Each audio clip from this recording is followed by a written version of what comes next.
Hey, Get in! Get in! Get in. That's been a long time since we did that. Welcome everyone to Loaded Mag NUFC, and this is a reaction show. This is Loaded Breakfast as well. We haven't had one of those for a while either. So yes, welcome to Loaded Mag NUFC. cheers. It's early. Even a bit early for Chris Hall by the looks of it. But Pete, how are you getting on? I'll message him now. I don't know where he is. But yeah, all He's good. awake. Yeah, he's got to be, surely. But all good. All good. That reaction right there where we're like, yes, it's more relief. Finally, we got a win. It's nice to have a change for once, because it's been five losses in a row. All been down in the dumps. Quite rightly so with results and performances. But yes, finally, we've got something to cheer about. So yes, I'm very, very happy. Been a good weekend. Celebrated birthdays and various things with my niece and people from work, and got to see a very, very, very nice victory. 3 points in the bag. And yes, it's put a smile on my face for a long bank holiday weekend. So all good here, fella. How are you? How's things? All good here as well, because we also have a bank holiday weekend, but also with that victory, Pete. But yeah, just delighted with that win. Any thoughts, minor thoughts anyone had about relegation? Put to bed. That's not happening. Don't worry. It's done. We are in the Premier League next season.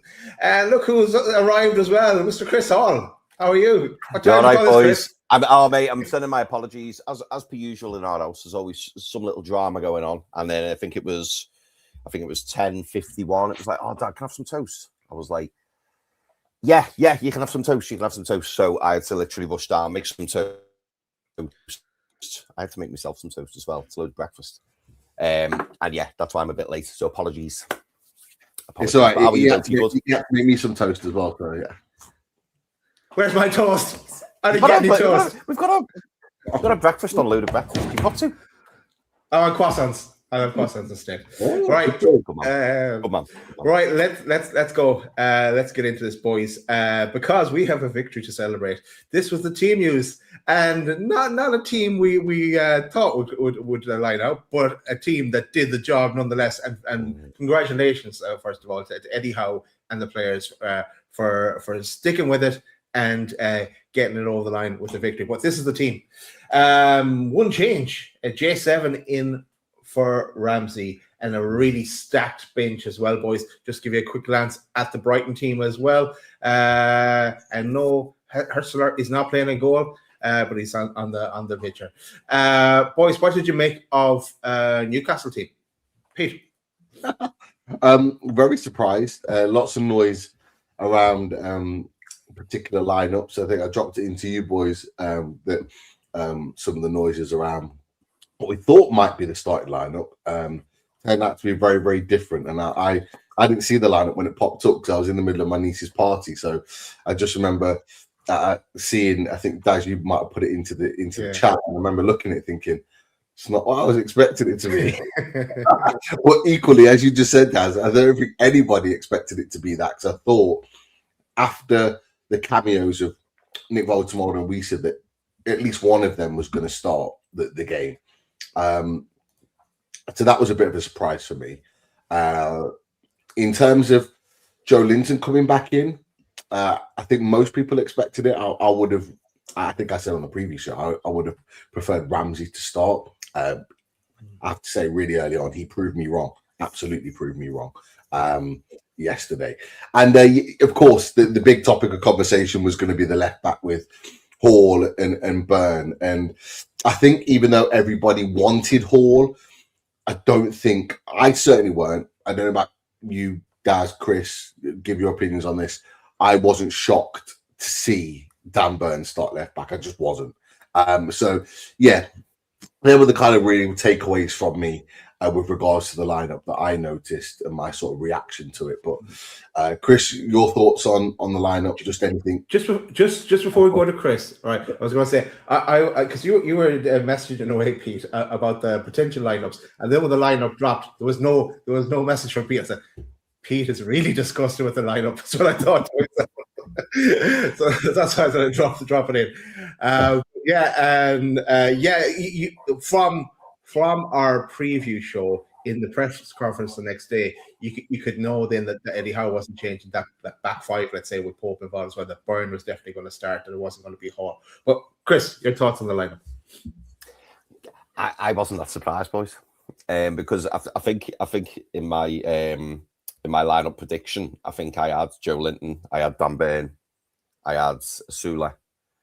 I think the only one I didn't have, I thought he would have started Elanga, but he started Murphy. And then on the left, I think I'd said Harvey Barnes, but obviously he went with Joe Willock. But yeah, I wasn't that surprised, albeit I was dead excited because obviously Peter messaged a little bit earlier on in the day. And I was like, oh, Walter Marsden and Whistle, that'd be nice. So that'd be good. So I'd look forward to seeing that. And then when I saw the lineup, I was like, this is sorry, someone's not got the memo. This is not what I wanted. And I was like, oh no, because I built my hopes up. I was thinking, oh Jesus. But yeah, I mean, ultimately, boys, it's one of them, isn't it? I don't see the lads training every day. And I don't see who's that arsed. I don't see who's interested. I don't see who's committed. But for me, I'd still don't agree with the lineup. I don't think, you only have to, like you mentioned, you only have to look at the bench and you're like, hang on a minute. Like we've got a plethora of talent on that bench and they're not playing. Like Lewis Hall, like for me, he should start every week.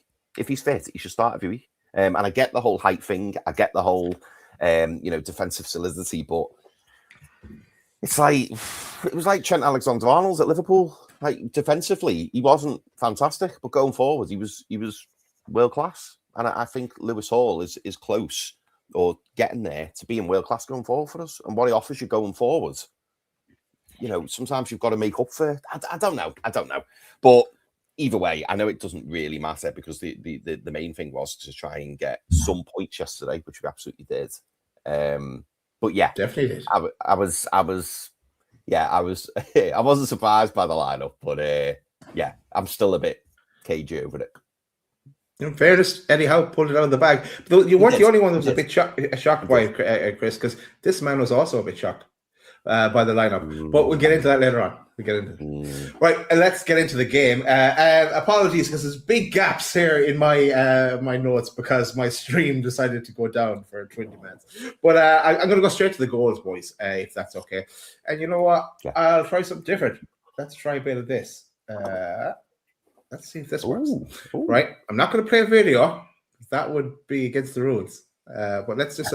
Bruno is on the ball here. Bruno is with the ball, and we'll just push it on a little bit.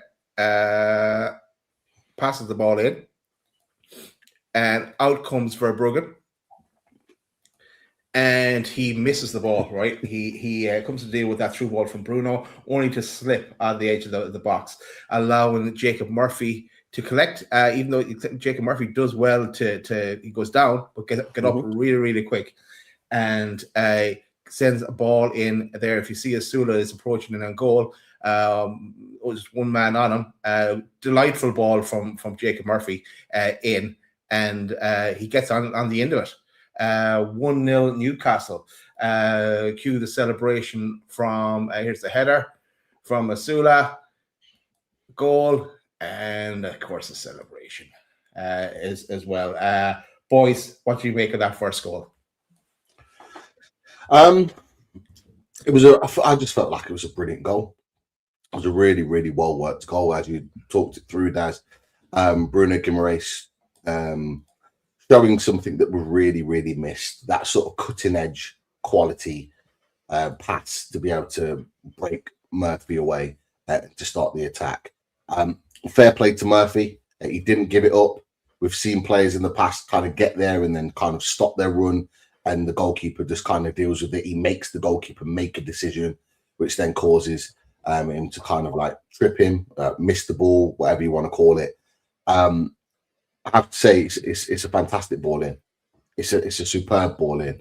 It's something that we haven't seen very often over the course of this season from a lot of players, is finding that final ball, making it count. And look, we might not have wanted him in the team, or people might not have wanted him to start. People might have wanted Wisa, Voltemada, etc., to start, but you can't knock the fact that Will Osula is where he needs to be in those moments. He's finding the positions to be exactly where he has to be, which is right around the penalty spot. The ball's perfect. All he has to do is make sure his jump's right, and he just heads it into almost an empty net. And it's a lovely goal. And I have to say, I thought it was well earned. I know we've fast forwarded a little bit from the beginning of the game, but after 22 seconds, I was worried because, you know, we give the ball away cheaply. Mida gets caught out on the right hand side. They have a shot after 22 seconds. Pope makes a fantastic save to keep it out. And I am worried at that point. And it looked like, wow, Brighton are going to be on it, but they weren't. We came back into the game and we looked like we were giving as much as we were getting, and we probably deserved it when that ball went into the net. It was a really, really well worked goal, and we haven't been able to say that a lot recently. So it was really nice to see a different style and different way of playing, catching them on the transitions in the counter attack. Lovely ball in from Magpies, as I've said, and Johnny on the spot. Osula heads the ball in, 1-0. Come on, get in. Get in. Chris, your thoughts on Osula's goal? Yeah, I mean, firstly, I'm glad that you're running through the match reaction in this way, in this fashion, Daz, because I was on the promenade in Southport at this point. So yeah, I didn't watch the game yesterday. I thought I'd go and spend some nice time with the family. So I ended up watching the highlights back, and obviously you boys were keeping me up to date, which was brilliant. So yeah, I have seen the highlights back and I have seen the goals. So yeah, I quite enjoyed this catch up. Well, firstly, I thought I did for a split second think that Brighton had signed Nick Pope for the moment, because when I saw the goal, I was like, oh my God, it's like watching Pope. But Pete's right. In fairness to Murphy, he did incredibly well. He could have quite easily, following that challenge, just stayed down and just got his free kick. Yeah. He didn't. Showed a bit of endeavour, a bit of effort, which is what we asked for from previous weeks. And he delivered that in spadeful. So that was really good. Great ball from Bruno. And again, as Pete mentioned, you know, to see your midfielders actually playing intense, high balls forwards, trying to create something, put a bit of pressure on the back line. That's what we need. That's what we've been lacking when Bruno's been out. So that was great. The only thing I'll say, not to put a dampener on it, I mean, Will Osula does really well with the header, because Jacob Murphy, I mean, Will Osula's probably not expecting the cross, to be fair, because you'd think that either Murphy stay down or go out. But Murphy puts a really good ball in. The only thing I'll say is, and I don't know if it shows it on that clip, does, like, what are the Brighton defenders doing? Because, like, Will Osula's the only guy in the box. There's 3 defenders there, and the ball just goes to Will Osula, and he's got a free header.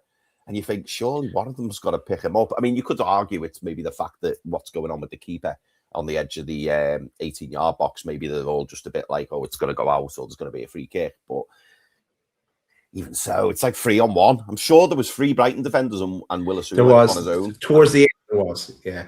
And I think it's Murphy getting up really won that really goal. Quick. His recovery to get up when he doesn't have a cone, he said.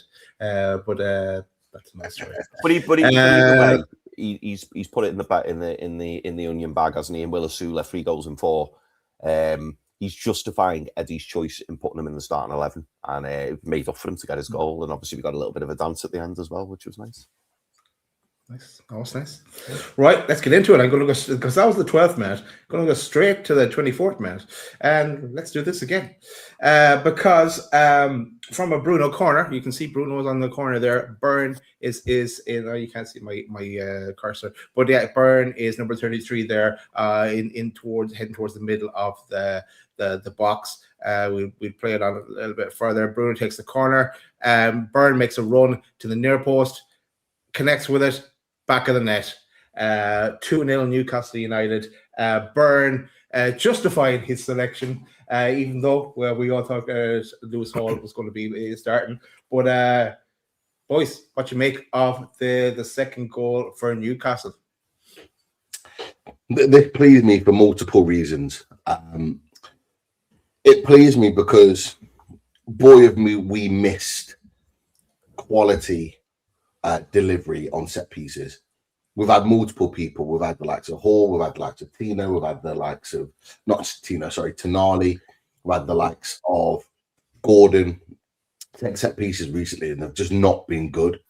Like barely beating the first man, or not in the position, or right where it needs to be. I thought Bruno's delivery was quality. It was a superb delivery, and I said this a long while ago. Like, we need to mix up our set pieces. It's always to the back post, to Dan Burn or to Botman or Joelinton. We're all kind of bunched together. We need to do something different. Make a front post run, and what a difference it made. I thought it was. We've said that the first goal was a really well worked goal. You could argue that this one was better. It's a lovely goal. It really is a lovely goal. Everything about it is brilliant. The delivery from Bruno, the run from Dan Burn to lose his marker on the back post, makes his run to the first post. The header is superb. It's a superb header. No goalkeeper, no defenders getting anywhere near that with Dan Burn at his height. It was perfect. Flicked into the far top corner, and I was absolutely buzzing. But it was a really well worked goal. We hammer the set piece coach on a regular basis, and rightly so. He's deserved a little bit of criticism this season, but that clearly was work by him and the players. It's a fair play to them, and it was a brilliant goal. 2-0 up. Not used to it. Not used to seeing it. 2-0 up. I was a little bit shocked. It took me a bit of a while to get my head around the fact they were actually winning 2-0. And I was buzzing. Great to see Dan Burn score and use his height and his heading ability to make it for good use.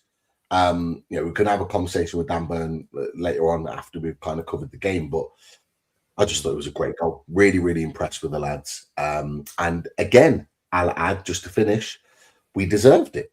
We were the better team at that point, and we deserved to go 2-0 up, in my opinion. So I had a smile on my face just watching this game at this point, thinking, we ain't had this for a while. I'm gonna absolutely enjoy watching this 2-0 up and playing some good stuff. So yeah, happy days all round at this point. And I'm sure everyone at that birthday party, right? So they thought, Pete's really enjoying this birthday party. He gets more birthday party. Yeah, absolutely. Chris, your thoughts on Burns goal? Yeah, well, when I seen it go 2-0, I think I had the opposite feeling. I was like, I remember turning to Lisa and going, "I'm winning 2-0, and I'm not watching it." I said, "We haven't," and then our Lucas was moaning, going, "We're out having a good time." I said, "I know." I said, "But I feel like I haven't seen us win since February." I said that I'm not watching the game when we're bloody winning. But anyway, no, when I watched it back, I agree with Pete. I think it was a really well worked goal, and when I saw it, I thought, isn't it nice to see a decent cross into the box and it being near post rather than that usual back header thing, and then it comes back in, and then the defending team heads it out. So yeah, it was nice to see something different. I did, maybe it's selfishly, I don't know, but I did have a wry smile when I watched the goal, and obviously saw. I knew who'd scored anyway because obviously I'd picked it up, but it did make me laugh when I saw Bain score the header, because I thought that will justify. That will be like, that's where we started Dan Bain, and Lewis Hall wouldn't have done that. So yeah, I did find that quite ironic, but no, I can't take anything away from Bruno or Dan Bain. Lovely cross, great header, powering header. Need to see more of them. We know how good Dan Bain can be in the air at times, even though he doesn't always show it all that often. But he does score some really good headed goals, none more so than on the 16th of March last year. But yeah, do you know what? I was gobsmacked when I looked at my phone. I was like, bloody hell, we're winning 2-0 against a pretty decent Brighton side. And up to that point, Welbeck had been quiet as well. I was thinking, what is going on? So yeah, really, really pleased, and great to see the lads getting 2 goals. Like you, Chris, my stream still hadn't come back, and I was there, we're 2 goals up. I can't even see it. Right, it did start to come back then for me. Yeah, but Pope, true to form, he nearly gifted Brighton a goal when he comes when he clears the ball and it comes off the Brighton player and only to hit the post, and then Botman puts it out. There was another chance for Osula that I don't have it wrote down, but I know there's another one on the 37 minute where Osula was through 1-on-1 with Verbruggen. He saved it. They gave it a offside, but he was onside. If it had gone in, I think that would have counted to make it 3-0. But then on the 45th minute, right before the break, turn on the halfway line from Osula, running towards goal. He blasted wide on this occasion, but halftime made it 2-0. I'm going to go to you, Pete, for your thoughts on the first half, because I think you're the only one that have a rounded picture on that first half.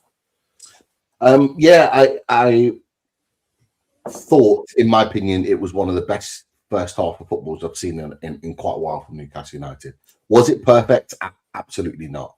But there was a clear plan that Eddie Howe wanted to play. He wanted to play in a certain way, and I felt like the players executed it really well.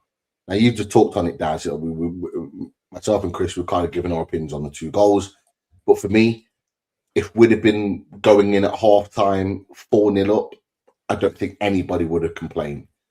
We created multiple good chances. I think it was more down to the fact that, there was a brilliant save from Bart Verbruggen. There was more of a miss with Osula when he comes in off the left, and Verbruggen makes a save with his foot. Osula probably could have done better. So there was opportunities to be 4-0 up. That's what I'd seen previously.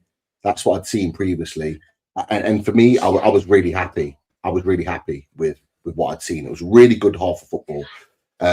Willock and Osula, I thought, were superb. Their counter-attacking strengths, their running, their pace and power in and behind. A few people in the chat have mentioned about Osula's skills and tricks and flicks. Some of the flicks that he was doing and then running onto his own flick and his own little trick in and behind the Brighton defenders. They clearly not come up against anyone that has that sort of unpredictability as him. And it really opened up the game for Newcastle. He had so much space to run in behind, and he's so quick. So quick. Wiesa said in his interview that came out in the week, like, Osula's probably the quickest at the club, along with Elanga. And you could tell he was just unleashed, is probably the word that I would describe. So really, really good half of football, I thought. Tonali and Bruno and Joe Linton in midfield really kind of dominated that midfield. They won the battle in that first half. And yeah, Nick Pope in a nutshell, lads, makes a fantastic save at 22 seconds to almost keep us in the game, but then almost kind of throws us under a bus in the next moment when he's kicking it unnecessarily up against Hinshelwood. But you know what? I have to give praise because I really like Jack Hinshelwood. I think he's a really talented player. Watched him in the under-21s. Thought he was brilliant. And he played very, very well yesterday. I thought the pressure and the press was excellent from him. So I give him praise for that in one sense. But for me, as my goalkeeper, Nick Pope just needs to be doing better. He just needs to be clearing his lines far better than what he did. And luckily, Botman was there to clear it because Welbeck was right behind him, ready to pounce. But that's Nick Pope in a nutshell. The good and the bad. We can't afford that anymore moving on to his next season. And this is why we need a new goalkeeper. But as a first half, I thought we were full of value for winning and going in 2-0. Could have been more. So I was delighted coming out of that at half-time, seeing the way we played and the scoreline. The good, the bad, and how about trying to win it ugly in that second half? But Chris, how about anything else you want to say on the first half? No, nothing particularly on the first half. As I say, it was just nice that we went in with a lead for once. And again, obviously, as we all experience around half time. What are we going to see this second half? How are we going to see the players react in the second half? That was the key thing for me. When looking at my phone, that was the key thing for me. I was. Am I going to see loads of Brighton notifications? Danny Welbeck. So yeah, that was preying on my mind. But no, from what Pete described then, and obviously when we were messaging throughout the game, it sounded like it was a half decent performance. Was it perfect? No, but at least we put on a little bit of a show, which was good. So yeah, all good. Look, Chris, it's a step up on teletext. I remember being glued to teletext, waiting for what happened. Right, let's go into the second half. I'll kind of jump to different spots, but 55 minutes. We'll blast the ball over 60 minutes. Now this is the goal. Newcastle and Pope a bit sloppy. Good pass and move by Brighton. One touch. It gets to Hinshelwood, the man that Pete mentioned on the preview, and they're just there a few minutes ago as well. But he puts it past Pope to make it a 2-1. Any thoughts, Chris, on the Brighton goal? Just a well worked goal. I think people were describing it, weren't they, as tick-a-tacker football. Some nice play. Obviously disappointing from our point of view because really, we should have engaged and stopped it happening. It was one of those goals where when like they start making the move, you kind of know that they're going to score. When I watched it back anyway, it certainly felt that way. You knew it was a good, intricate bit of football that they were playing. And you kind of knew that they were going to have a really good chance to have a shot on goal. And then obviously they did. And Hinshelwood buries it pretty well. But yeah, frustrating from our point of view. I mean, some people will say, oh, it was brilliant goals. Not a lot Newcastle could do about that. And you think, well, there kind of is. There kind of is, because it wasn't as if someone's hit it from 40 yards and everyone's not expecting it. You saw it coming. You saw with the build-up what was going to happen. And it just needed somebody to, cut off that passing lane or leave a little bit on a player. And even if you give away a free kick, you stop the move. But instead, it was like we just couldn't get to them. But as I say, well-worked goal from Brighton. Can't knock them. But then, of course, again, everyone gets a little bit nervous because it's 2-1. And you're thinking, here we go again. Yeah, we've been down that road so many times before. Maybe not with a 2-0 lead, but yeah, we've been there. But Pete, your thoughts on the Brighton goal? Yeah, I'll be honest, lads. I was watching it, and it felt like it was coming. I have to say, up until that goal, it felt like chalk and cheese. You asked me on my first half thoughts, and I was kind of like, really, really good to see. Could have been 4-0, transitions, etc., etc. We've come out in that second half, and we just look like a different team. We're trying to keep the ball across the back line. We're doing all the stuff that we don't want Newcastle United to do. And I'm going, why are we reverted back to this? We were managing it, but you knew it was going to come at some point. And Brighton just started to ramp up the pressure. And that's what led to the goal. What I will say is fair play to Brighton. Some of their one-touch football to build up to that goal was brilliant. Fantastic stuff. Danny Welbeck really involved in that. Obviously, Hinshelwood gets the goal. Lovely finish. I know people have put question marks on Pope for that in terms of the finish. Maybe in the build-up, absolutely, but in terms of Pope. But in terms of where the goal goes in, it's like literally head high. Like he ain't getting his hands up there because it's literally just above his head. He's put it in the one place that probably Pope isn't going to be able to get to in that moment. But it's a rocket of a shot. Great finish. One-touch football. I do agree with what Chris was mentioning, just as I come back, talking about, just the smart play, the dark arts. You don't let someone get through that easily. You take them out. You can see the free kick. You get a big wall on with 6'5" players to block that free kick, and then you go again. It's just little things like that we're just not at. A Man City will do that. A Villa will do that. A Liverpool will do that. Like, it's just smart play. Just slow the game down, stop them getting into their stride. Because we saw from Brighton, yes, they weren't necessarily at it, and partly because of how well we defended. But when they get the ball and they pass it around, they can play some one-touch football. They've got some good footballers in their team, and you've got to find a way of stopping that. And we didn't in that moment. And yes, I was like you boys and every other fan. You start getting nervous. You start thinking to yourself, "Are we really going to let a 2-goal lead slip? Are we really going to do this after a really good first half?" And I was a little bit worried. I'm not going to lie about that. I was a little bit worried. But yeah, good goal from Brighton. Poor start to the second half from us. Just laughing at Alan's comments coming through there. Jimmy Hill and match of the day. Yeah. Old times. Right, let's move on. Brighton go in search of second with multiple chances kind of after that as well. Subs are ready to be deployed by Eddie Howe. 6 minutes. Hall is on. Willock is off. Barnes is on. Murphy's off. Weiss is on. Osula is off. Newcastle then moved to a 5-4-1 formation, going a bit more defensive. 70 minutes. Brighton with the ball across, eluded. Welbeck and Van Heck. Brighton should really probably pounced on that one, but they didn't. 79 minutes, the danger man. He did get an assist, but Danny Welbeck departs. Not today, Danny boy. I know we were worried about him coming into this match. 82 minutes, Pope almost gives Brighton a goal as he fumbles it, and his clearance is half intercepted. Again, pattern here. 85 minutes, bicycle kick via. I can't pronounce his name, even though I wrote down the Greek lad, Kolosovos. Can't pronounce his name. Whatever he's called. And yeah, but it was an excellent bicycle kick. Was it Costalus? Yes, that's him. Costalus, yes. Yeah, but excellent bicycle kick. Saved by Popey. Great save by Popey, in fairness, at that one. And also, they were in the build-up to that. Brighton were looking for a handball off Malik Chow, I think it was. But then nothing was given there either. 88 minutes, Minta with an absolute gift because the ball goes right across the box, it eludes everyone, and luckily for us, he blasts over the bar. So thanks for that, Jakub Minta.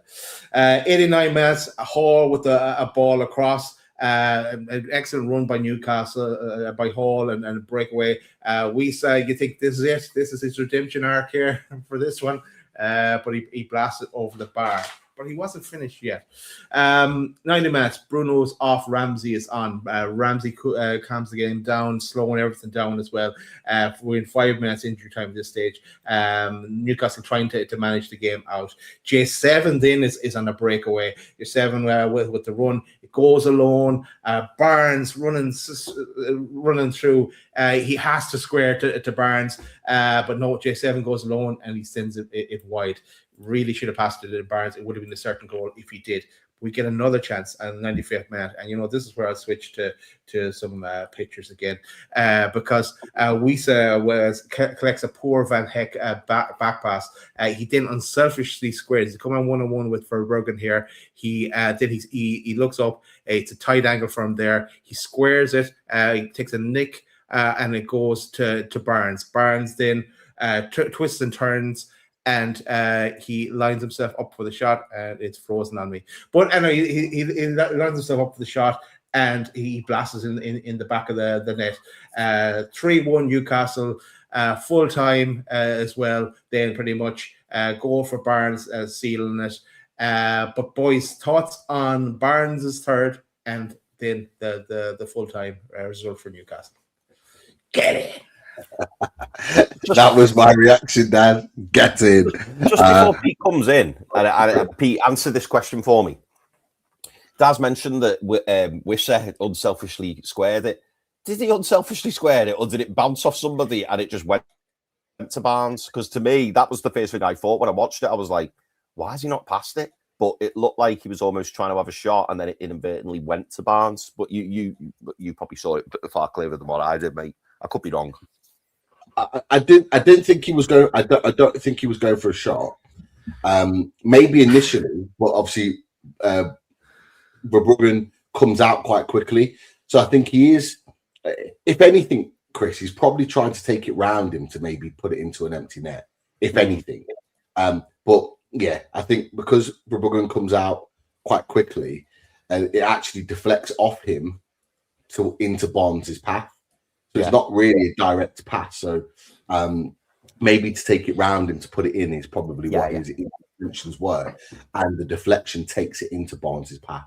He'll get the assist for it, and I think he has got the assist for it. But even that's a bit of a question mark. But he probably needs it. So I'm more than happy for him to have that assist on his record, because you could tell after the previous miss that Daz talked about, his confidence was on the floor. Obviously the fans were frustrated by it, but it was a get in and a relief. And the missus turns to me when I reacted, and she was like, "Have you won?" And I was like, "Yeah, we've won this one." Bank holiday is saved. He then breathes a sigh of relief. Oh, yes, get in. So yeah, happy days all round. Look, I have to say, really smart finish from Barnes. Again, does a little bit what like Hinshelwood does, is it smashes it up high into the goal where the defender can't get anywhere near it unless he's going to put his hands there and get a red card, give the penalty away. But it's a lovely finish in the end. Barnes actually did well, I think, when he come off the bench. I thought he come off the bench and was lively. He really looked on the transitions to be dangerous. As you quite rightly said, Daz, in the bit before, Joe Linton really should have squared it. And he'd have had a tap in and probably had a couple of goals off the bench. But yeah, I have to say, just rewinding a little bit more. Obviously, once we conceded and went 2-1 down, I thought the subs were made at the right time. I don't believe it was a reaction to the goal because I remember listening to on commentary and although we didn't see it visually, the commentator said players are getting ready to come on. Yeah. And then there was a passage of play. They scored and they came on straight after. So I think they were going to come on anyway.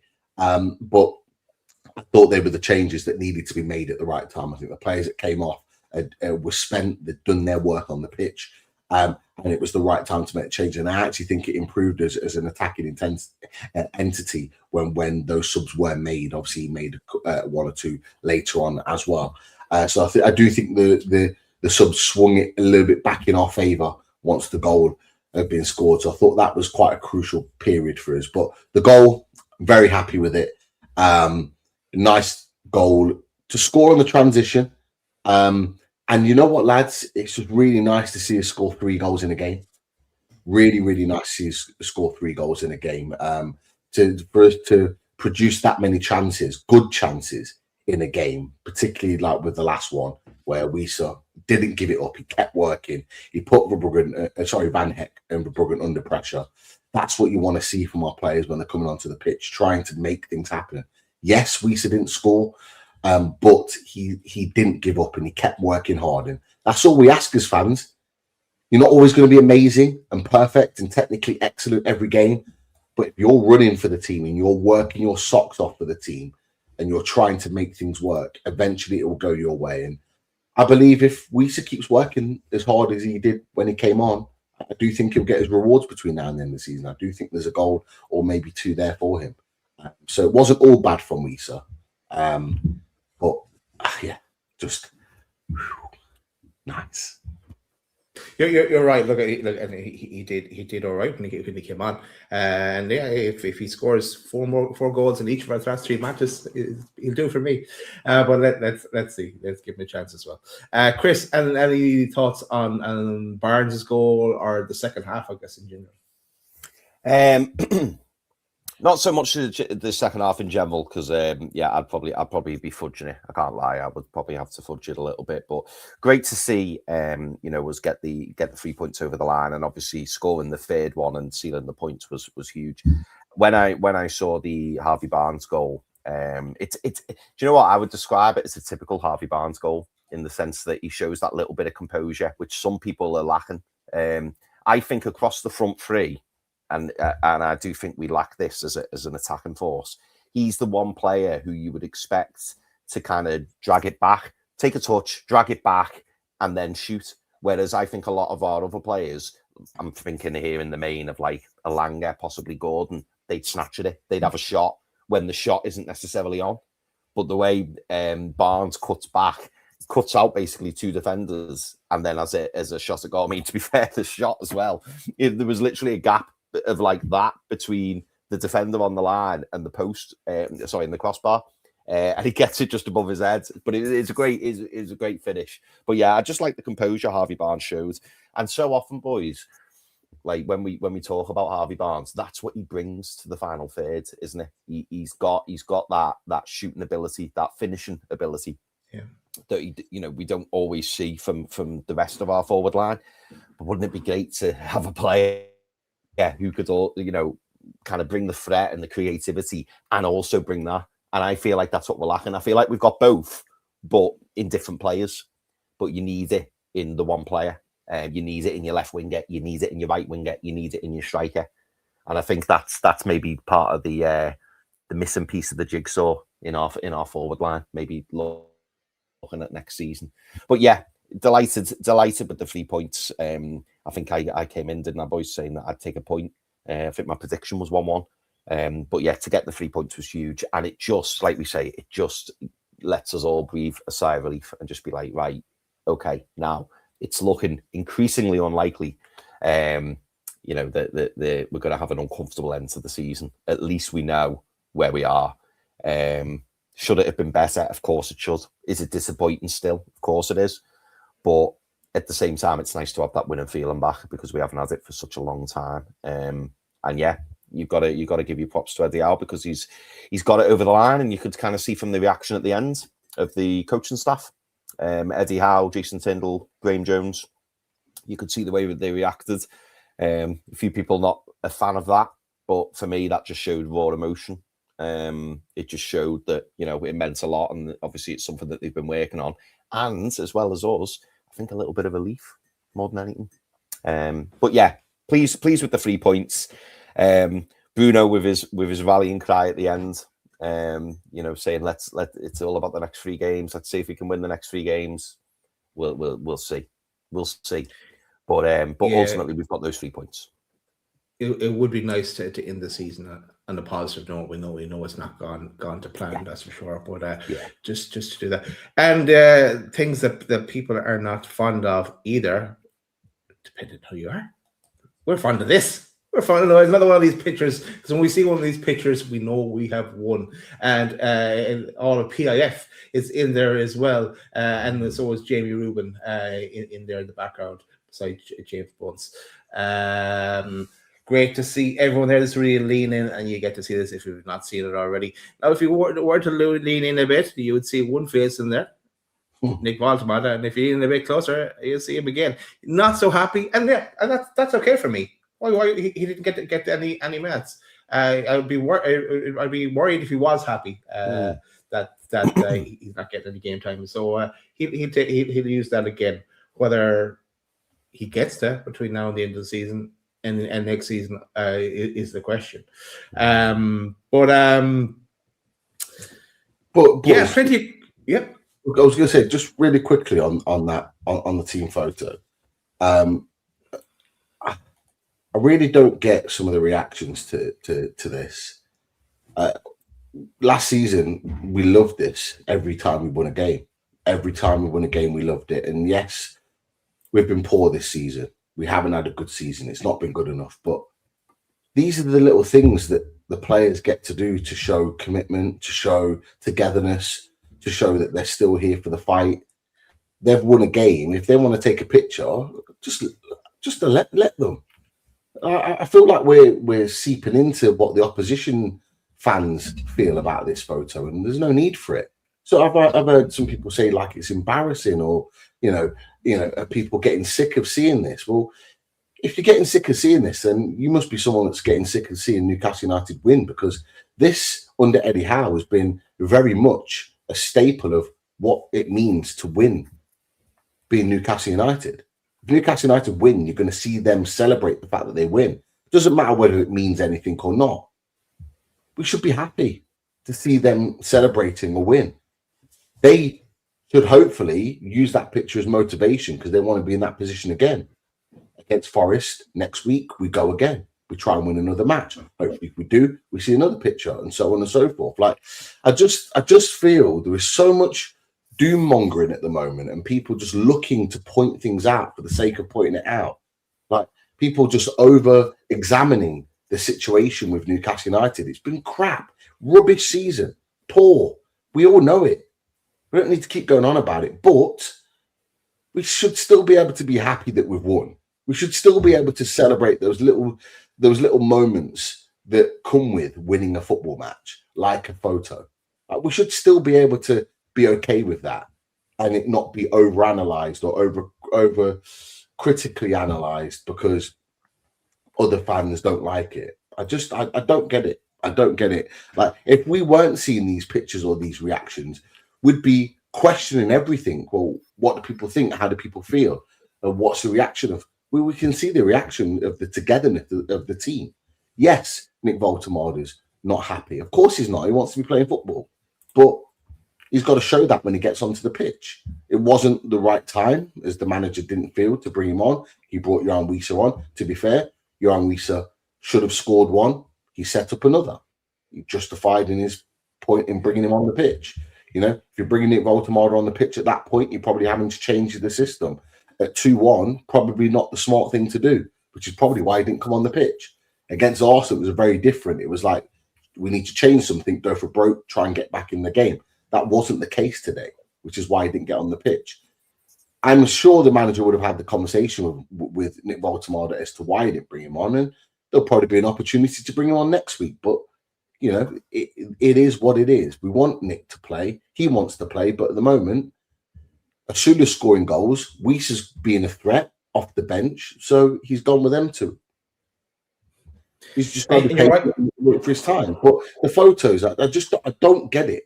I don't get from our own fans, the negativity about it is, I feel like fans don't want us to win. So I feel like this Eddie Howe wanting and needing him sacked. I think for some fans it kind of seeped in a little bit, like it's become an obsession. It's become an obsession that they just want this manager gone, to the point where it feels like they don't even want to see us win a match. It's like the reaction to winning a match is like almost of disappointment and distraught. Like, we should just remember, forget Eddie Howe, forget what players want to be here and what they don't. We're fans of this club. We should want this club to win every game and win every week. And when we've not, and then we do put a win on the board, like yesterday, we should be happy with that. Like, we're having a chat in the Mags down south chat, and one or two were kind of critiquing, oh, this style's not sustainable, and this style is something that, you know, can't be continued into next season. I don't care. The basis was today or yesterday, we needed to win by hook or by crook. Didn't matter how, what system, what players, we just needed to win. We needed to stop the rot. And we did that. And we can be okay with that, and then analyze everything else at the end of the season, because this is not going to change the situation.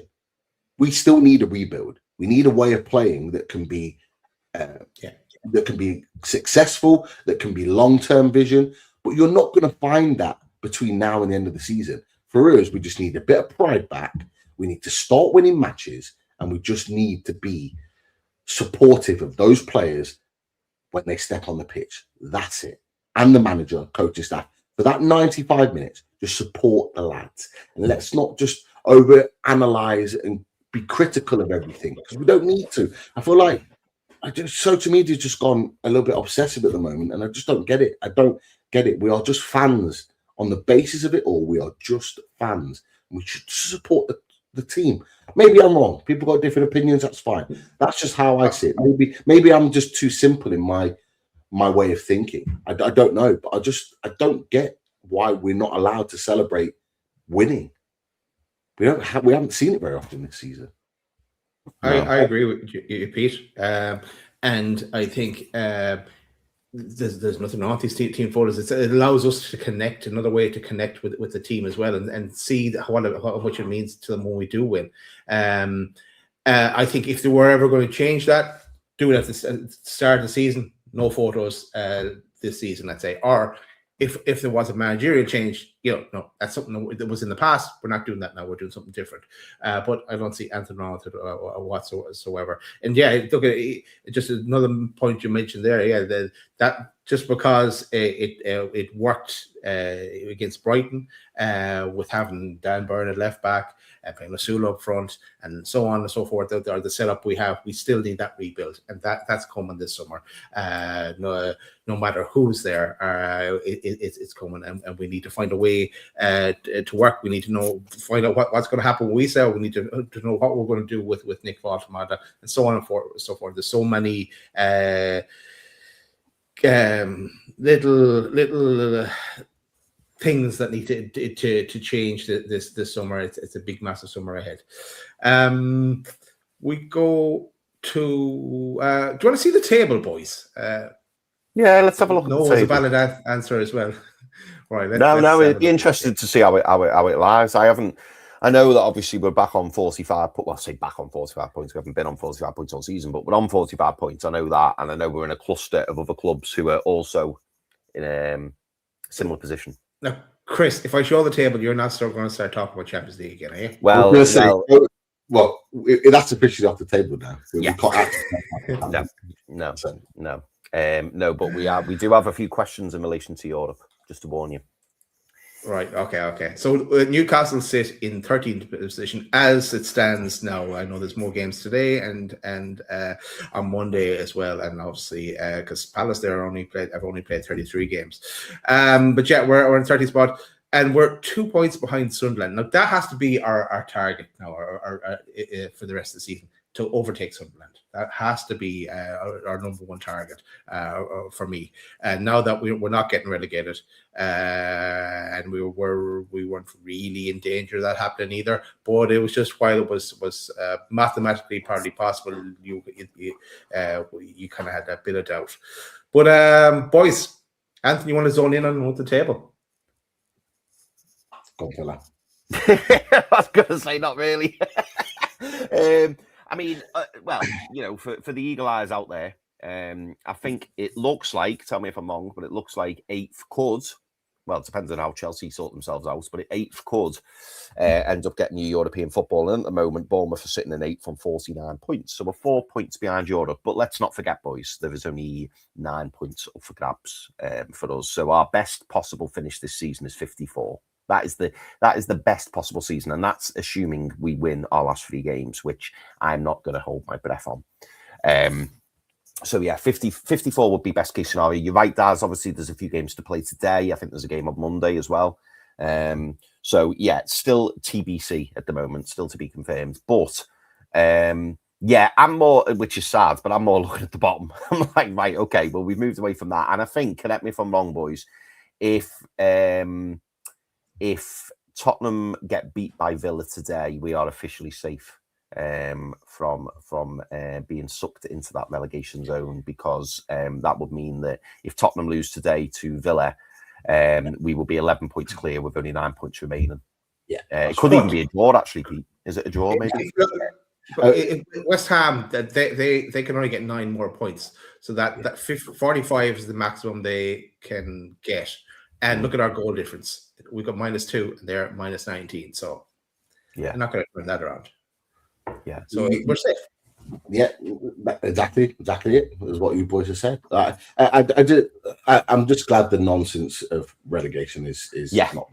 Like, I know we never really felt it, but there were some like genuine conversations amongst some in the fan base that they thought we were in a relegation battle, and I just, rather than looking at us, they weren't looking at how bad Spurs and West Ham had been. West Ham had obviously upped their form, but Spurs, with their injury record and their losing matches, they've only won 1 match in 2026. Like, for how they were expecting Spurs to then go on and win every single match between now and the end of the season and do this like amazing run with barely any players, I just didn't get it. Anyway, we got the win. That's all that mattered. The relegation's done with, and we should be looking up. For me, you're right, Daz. Above Sunderland, it is really par for the course, and it's really interesting that, like, considering that this is their most amazing season and this is our worst, we're only like 2 points behind them, and there's a high chance that we end up finishing above them, which says a lot. But look, top 10 needs to be our target. We need to be getting back into the top 10. I mean, but I think Bournemouth have got Palace today. Fulham obviously lost against Arsenal. It's one of them. It could go either way. I'm not looking any higher than, can we get into the top 10? That should be the aim. Top 10 above Sunderland, and then we will see. But we've got to win matches. Like, I'm not talking about Europe. And Friday, I'd start right at the comment when I saw it earlier on in the show. Can we just ban Friday for mentioning Europe Or could we just ban the Europe word for the rest of this season so that no one can put that word into the chat whatsoever? And so we not there we go. He's on the mushrooms. ban it, please. Yeah, I don't want that discussion. But yeah, with the table, it is what it is. We just need to keep winning, lads. We just need to keep winning. Obviously, you talked about it, Chris. Like Bruno mentioned it. Dan Byrne also mentioned it in an interview after the game as well. Talked about it. Lee, see, this is it. Ban this word, Europe. I don't want to hear it. But yeah, I'm not holding any hopes on that at all. But I just want to see us win. I would love us to go to Forest and win. I'd love us to win our last home game of the season against West Ham. And then, you made a really interesting point. I know I'm kind of like jumping from one to the other, but Dad, you made an interesting point with regards to sort of our form and making sure that we have a good start to next season. If you look back to our form at the back end of last season, it wasn't great. Losing to Everton, losing to Arsenal. I think we got beat comfortably by Villa. In fact, I was there, so yeah, we did get comfortably beaten by Villa at Villa Park. And that was all towards the back end of the season, and it's almost creeped in with a bad summer, creeped into this season, which is why I think we've performed so well. Winning matches between now and in the season is crucial if we want to start next season well. We need to have and know that feeling of winning, which is why yesterday, I keep thinking it's Saturday. Yesterday was really important to win. And we need to keep that winning feeling up so we can, whoever we've got in charge or whoever's on the pitch can take that into next season. I think that's absolutely crucial. It definitely is. As Chris munches more into more of that toast. Right, not just to mention as well, smash that like button. There's about 420 people or so watching across all platforms. Smash that like button. Subscribe, and it'll enable the chat if you want to get a comment in as well. And also, you'll notice OKJersey.com. If you use the loaded code on checkout, you get 8% off. 4.6 rated out of 5 in a Trustpilot. But get on that. We have and the gear is quality. And more to come from that. And we'll soon be giving away another prize. I know we've given away a few prizes already, and there'll be more to come from Loaded. But how about we get a few comments and questions, boys? Let's do it. Yeah, we've had loads of questions and comments in the chat. So let's get to them. First one from good friend of the channel, Shane Mawson. Top man. Good day, lads. 51 months he's been a Loaded Ultra for. He's approaching 5 years, Shane. Yeah. Brilliant. Wow. Thanks so much, mate. Commitment. It's been with this for the long haul. Yeah.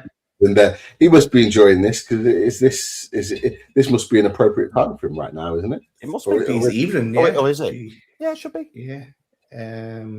Over depending on what part of this as he's in. Let me just check. Yeah. Perth at 7 o'clock, so you're talking about 9 o'clock in Sydney, probably, I imagine. So that kind of depending on where you are, Shane, let us know. 9 o'clock. Can't remember. He's just put it in the chat. I'll put it on 1 second. There you go. There he is. Top man. Yeah, absolutely. Good to have you with us, Shane. John Burbeck as well, who's been a member for 31 months. Thank you, John. John says, hi, lads. We need a new goalkeeper. It's going to be a big transfer. Yeah. Can't emphasize that enough, John. You're so right. And do you know what? Looking forward, John. And if you haven't already, have a look at our goalkeeper show, because we did a transfer update goalkeeper show, fully loaded transfer, where we talked about potential goalkeepers. And funnily enough, one of the goalkeepers that was mentioned in that chat was yesterday's goalkeeper, the Brighton goalkeeper. But yeah, so if you haven't watched it already, mate, go back and have a look. I think it was only a couple of weeks ago. Was it 2-3 weeks ago we did it? But 2 weeks ago, yeah. Yeah, it wasn't long. Yeah. But yeah, good job. 3. Yeah, good job. Right. Geordie Toon for life. Snap. 51 months as well. Geordie Toon for life.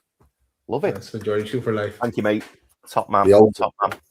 These are the old guys. These are right from day one is. Love it. Yeah, love it. Thanks, gentlemen. That is brilliant. And we've had a super chat from Justice Saved, and it kind of leans onto what Pete's just been talking about. Justice Saved, thank you very much for your super chat. Some fans unhappy that we won. And you know what? I think it leads off the back of what Pete was saying, Daz. I liken it a little bit to like the Bruce days or the McLaren days. They're the two that sprung to mind when Pete was talking about it, Bruce and McLaren, because it got to the point, didn't it? I don't think it's as bad as that, by the way, but you remember when it was like, oh, I hope we get smashed today. I hope we lose like 6-0 because then the board have got to do something. They've got to do something about it. And I do feel generally that fans are a little bit in that zone because that's what they're hoping will happen. They're hoping that, you know, because as far as some fans are concerned, Eddie Howe's done. You know, thanks for your time to move on. And I think maybe some fans saw yesterday's results, albeit it's great to see Newcastle United win. It's great to, you know, finally stop talking about relegation and stuff like that. But some fans will have seen it as, oh, they've had a big meeting. Oh, Yasser Al-Mamayan was in the crowd. Jamie Rubin was in the crowd. And then we've got him won. And some fans will feel like that's pushed us back in terms of Eddie Howe being close to the chopping block. Is that how you see it, Daz?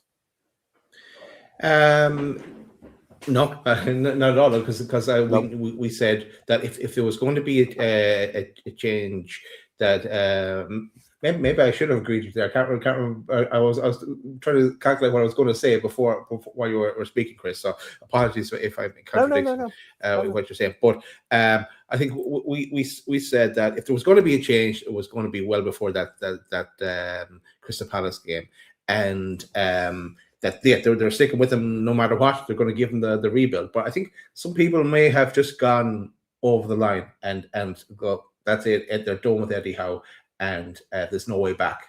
That kind of way. We didn't. We stuck with him for so long. Then we had to call him out at after the Palace game. Actually, we had to call him out because it looked like it was going nowhere. And the thing, there's going to be a danger as well. Let's say even we win the next 3 matches. Let's say that happens.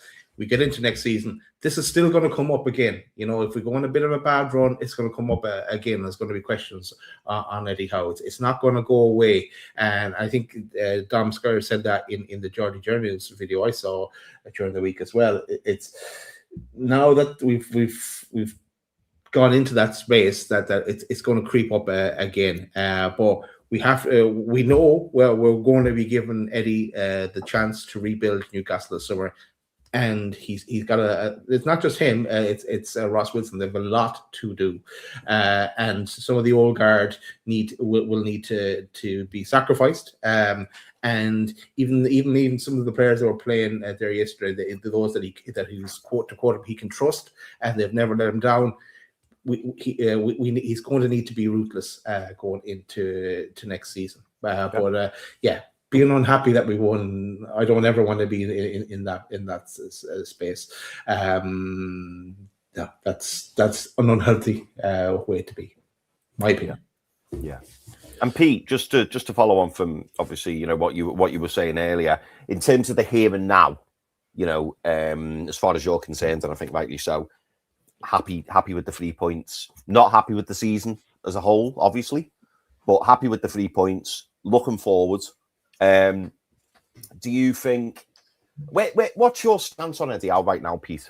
Daz has just laid it bare there, but what's your stance on Eddie Howe? Where are you in terms of, are you just looking from now till the end of the season? Are you looking from now until the start of next season? Where's your head at with it all? Ultimately, in terms of like what we see on the pitch, I just need the players to show me something different between now and the end of the season. I want to see from these players that they want to be here, that they want to play for Newcastle United, that they see themselves, that they've got a future here. And I want to see them play like that. And for a lot of players yesterday, I saw that there was an attitude that they want to be here. You know, Malik Chow and Botman didn't really get talked about too much. I thought they were both very, very good. You know, Louis Miley wasn't talked about. He had a slow first half, but was much better second half. You know, these players played well. I thought Bruno Joelinton was superb. I thought Osula, as much as we talk about him wanting to leave, was a player that wanted to play. He looked like a player that wants to play at Newcastle United, that wants to stay the way he played yesterday. So I want to see that more than anything. In terms of the manager, I've almost, I did the other day, I've almost kind of come to terms with the fact that he's not leaving. I'd made my point quite clear. I felt that we probably needed to go in a different direction. And I thought he would maybe at that point step away from the club. I feel very differently now. I feel like he is going to stay. I feel like the meeting that happened this week has almost kind of reinforced that. I think the owners have basically said, we back you and are going to back you. What I need to see from Eddie Howe, if he is the man that's going to stay, regardless of whether fans like it or not, is I need to see a change. 100%. First of all, I think we actually will get a change in the transfer market. I'll keep saying it again. I'll be saying it all summer. This is a Ross Wilson summer, and Ross Wilson will take charge of transfers. He will get the deals done. It's already been well documented by multiple journalists. I think in particular, most recently, we talked about Mark Douglas saying that Newcastle United have already made it clear that, there is a new process in which we're going to buy players. And Eddie Howe has come in line with what Ross Wilson wants to move forward. We are going to be shopping in a different market. There was a question there that came up in the chat about Omar Mamouche. Is he available this summer? There's a high chance he will be sold. But Newcastle United will not be in that market. Nope. We will not be in that market for a player of that level. And this is it. And this is what I think Eddie Howe has got to change. The signings that he made in the summer were on him. He made massive mistakes. I think it's been told to him that he now has to follow the model that the club want to go in and follow what Ross Wilson wants to do. And I think he's maybe gone, you know what? I think you're right. And Eddie Howe will go back to doing what he normally does best. And that's coach players to be better players.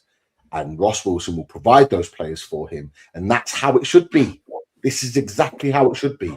The sporting director gets the players. It needs to be aligned with Steve Nixon, with Eddie Howe. They all have to be aligned. But Ross Wilson has a vision, and he wants the players to come in to play for Newcastle United.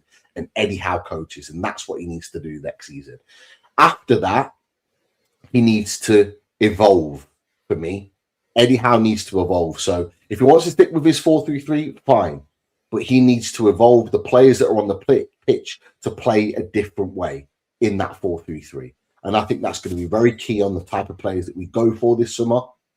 I don't want to see players that are just athletes, that are just good and willing runners. They have to have quality to back that up. They have to be technically very good as well. You can find players that have both, that can be athletes, that can run, and can have that technical ability in the top end. You can find it. You can find young talent. We've been linked with a number of young talent that we've already talked about and will continue to talk about. So the players out there, we just need to get the deals done. And that's what Ross Wilson's there for. So he has to learn to evolve and change as a manager. He has to accept that he's done things wrong this season and learn and evolve from that. Because, look, if he doesn't, the results won't change and he will be out the door. For me, this is it. Like, he would have been told, yes, okay, we back you next season. We've got the structure in place for you now to go and get the right players that you want to go and work with, but you've got to produce. And if he doesn't produce, he's going to be gone. In fact, he'll probably walk himself if he doesn't make a change next season because there's no excuses. So there's all of that for me that's still in my head of what I still expect. But one thing is for sure, come the start of next season, regardless of whether Eddie Howe's manager or not, that gets put to the side. I am going to be 100%, 1,000% backing these boys stepping into a brand new season. I'll be 100% backing the manager and the coaching staff regardless, because that's, for me, that as a fan, that's what I will do. Because I want my team to be successful. If it starts to fall down and starts to paper up cracks, you'll hear it from us first. We'll be calling it out. But I'm not going to be staunch on it that I'm never going to be behind the players or the guys again because it's been such a bad season. Sometimes you've got to put one season to the side and go again. And that's where I'll be. But we'll be watching with a lot closer eye this time to see what these players and what this manager and coaching staff produce. That's kind of where I'm at with it. Yeah. Chris, I want to get your opinion on this. Same question. Yeah. Yeah, no, it's a fair point, Daz. I think I'm probably in a mix between the two of you. I think, like for me personally, if I was given the choice now, I would shake hands and walk away from Eddie Howe at the end of the season. That's what I'd do. Genuinely, that is what I'd do. And the reason I say that is because of all the things Pete's just mentioned, and of all the things you mentioned as well, Daz, I just cannot see him changing his ways that dramatically. I just can't see it. There is a couple of questions which I'm going to come to shortly, and it kind of alludes to that a little bit. So we'll have a bit of a deeper discussion around that. But yeah, for me personally, I'm not sitting here banging a drum saying I want Eddie Howe. He's shit. He's this. I'm not doing all that. If we end up with Eddie Howe at the start of next season, brilliant. I just hope that come, September, October, November, we're not sat here having a discussion going, oh, fucking hell, we shouldn't have kept him. We shouldn't have kept him. And then we're bringing a brand new manager in. For me, I think it's taking a big risk on the 26-27 season.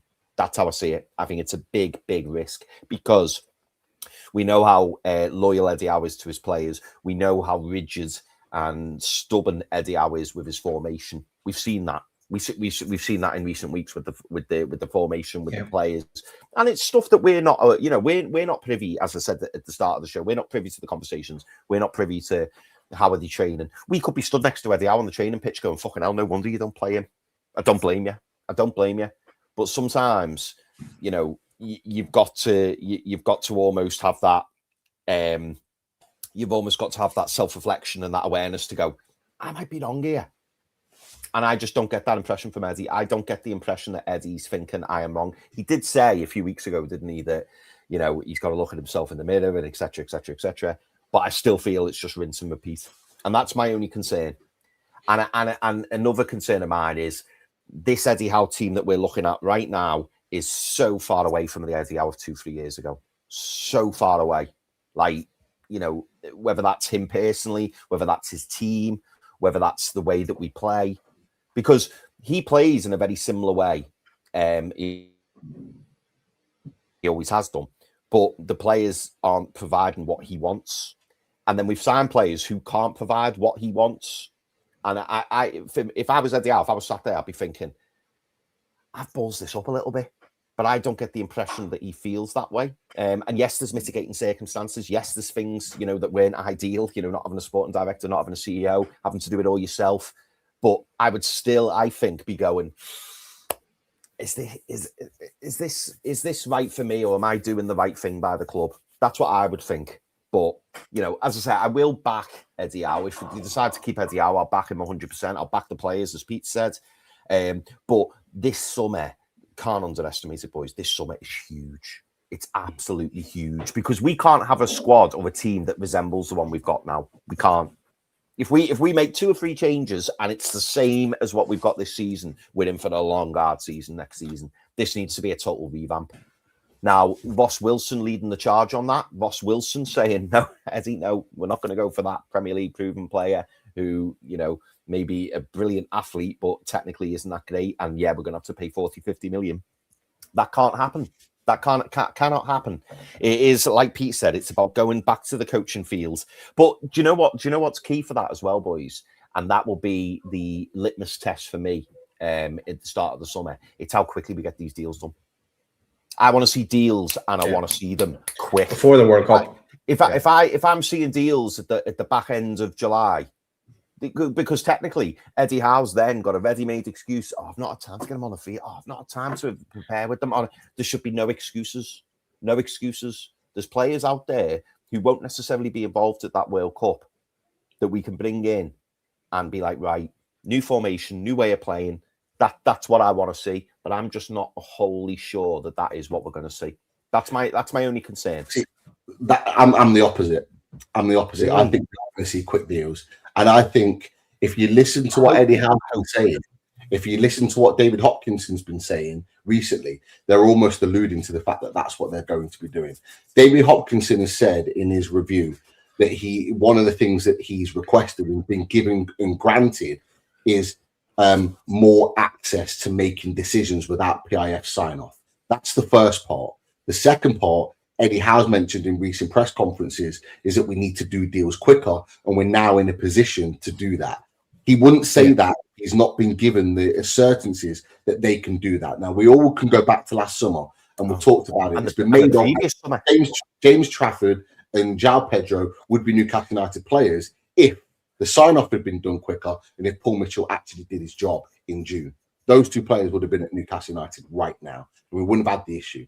For me, I think they've been given the sign-off. And this is what part of this meeting would have been this week, is basically Newcastle United will be acting quickly. I think I said it a few weeks ago. I think there'll be at least one big player out the door, probably Anthony Gordon before the World Cup. And I think there'll be a couple of additions already brought in. Wouldn't even be surprised if a goalkeeper's already signed by the time the World Cup starts, or someone along that line. I get the feeling that is going to be the case. So I'm not worried about that at all. I think you're going to see a different Newcastle United this season. I just want to go into this summer, and in particular next season, more positive. I know you mentioned, Chris, about you think it might be the same again. It may well be, but it may not be. It may not be, and I hope you're right, Pete. I hope you're right. That's the thing, because it's been such doom and gloom this season. Everyone's expecting it to be doom and gloom again. It's just one season, lads. It's one bad season. If it does go into a second season, I completely understand the mass meltdown and huge concern about the project and where things are going. But it's just one season. Okay, you look at where we finished in all the previous seasons in terms of position in the Premier League. They have been good. No lower than 7. Okay. And so for me, I think if we hit back and sign good players and we're ready to go by the season's start, which I believe we will be, I think you'll see a different Newcastle United. I genuinely believe that. And for me, I want to stay on the side of positivity going into next season. I don't want to be going into another season with dread or negativity. That last summer, I don't want to feel that feeling again. No. And that's why I'm saying what I'm saying about this situation. I just want to stay. But in the same instance, Pete, and I totally agree with you, I want the club to give us reason to be like that. I want to see that new number one come in early doors. I want to see players leave. I'm like you. I'm gonna name him. I want Anthony Gordon out the door ASAP. And if I see that, I think that will bring not just for me, but for everybody. I think that will bring positivity because everyone will go, "Oh, this is different." Because the only thing that concerns me is when you were saying, about bringing the players in early and stuff, and you did caveat by saying David Hopkinson said we've now, got sign off for that. I just need to see that. I need to see those changes being made, and I need to see it actually happen. And if it does happen, hopefully we all get on this positivity roller coaster and we all get on board with it. I just don't want to see us get to July, middle of July, and we're going, hang on. What's going on? Why is he still here? Why is he not left? Why is this? We need to really start off as we mean to go on. I think we're in uncharted territory. Just even thinking back to Eddie Howe at Bournemouth, where he had the really bad season, they got relegated. They parted ways, and he took the time off. We're sticking with him. We've had our bad season. We haven't got relegated. He's going to be allowed to rebuild. It's something. It's not happened before. So there's something on the pattern of Eddie Howe's career. This is something different. And you boys are right. Things need to happen before the World Cup, early doors, and we need to get moving because it goes with so much to be done. I don't want to be getting into after the World Cup with so much work to be done, into pre-season, so much work to be done, to be on holidays and selling one of our key players. I don't want that happening again. I wanted to easily get it all done. But again, we've all said it a few times already. Massive summer ahead. The club have got so much around them right now that they could make this into such a positive summer. So getting rid of the players that don't want to be at the club. It's very clear that certain players don't want to be here. Moving them on, great, because it's gonna breathe the atmosphere a little bit of a fresher breath air with new players coming in, with players that actually want to play for Newcastle United and are determined to do well. That's first and foremost. Secondly, signing those new players, getting those players that is going to bring excitement to Newcastle United of what it could be.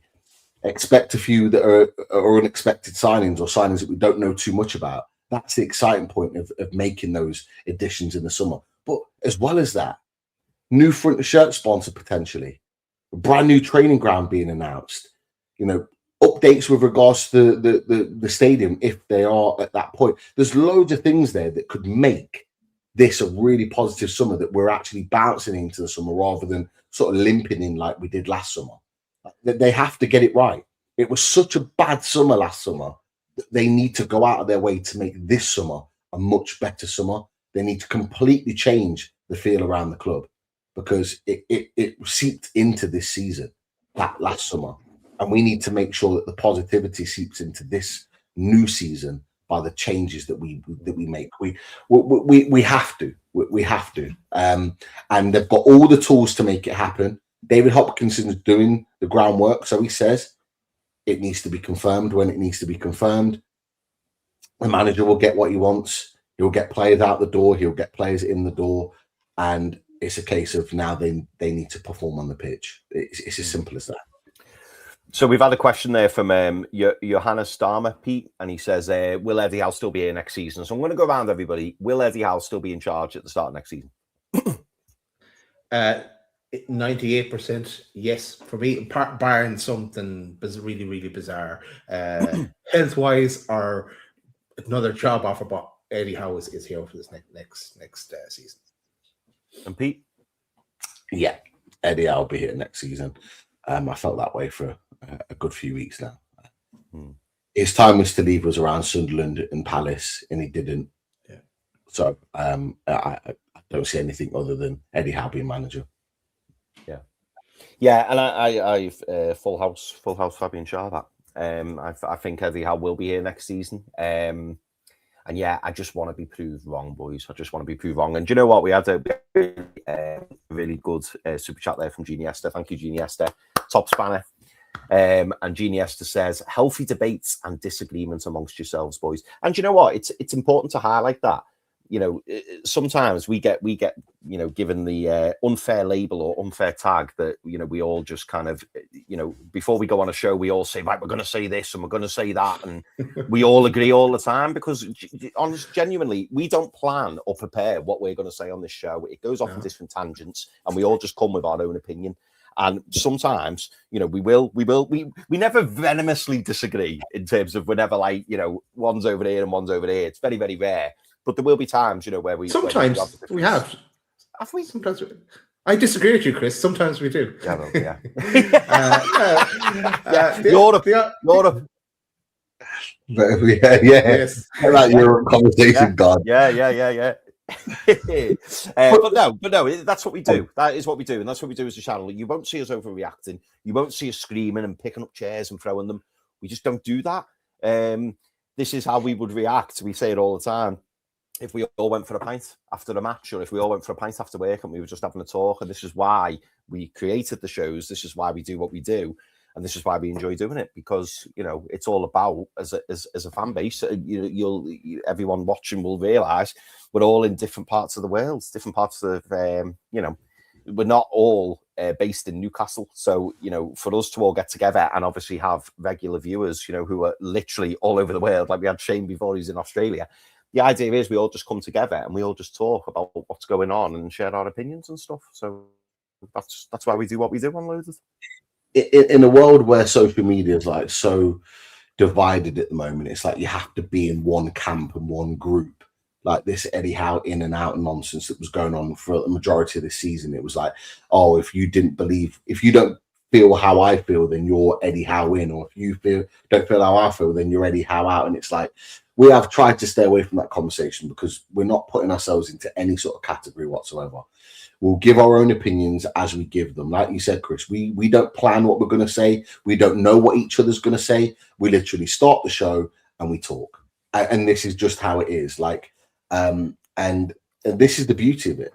This is what we do. Maybe because we don't have this staunch approach to go down a certain narrative. Maybe that's why we're not talked about as much as others in terms of being this high profile channel, but that's okay.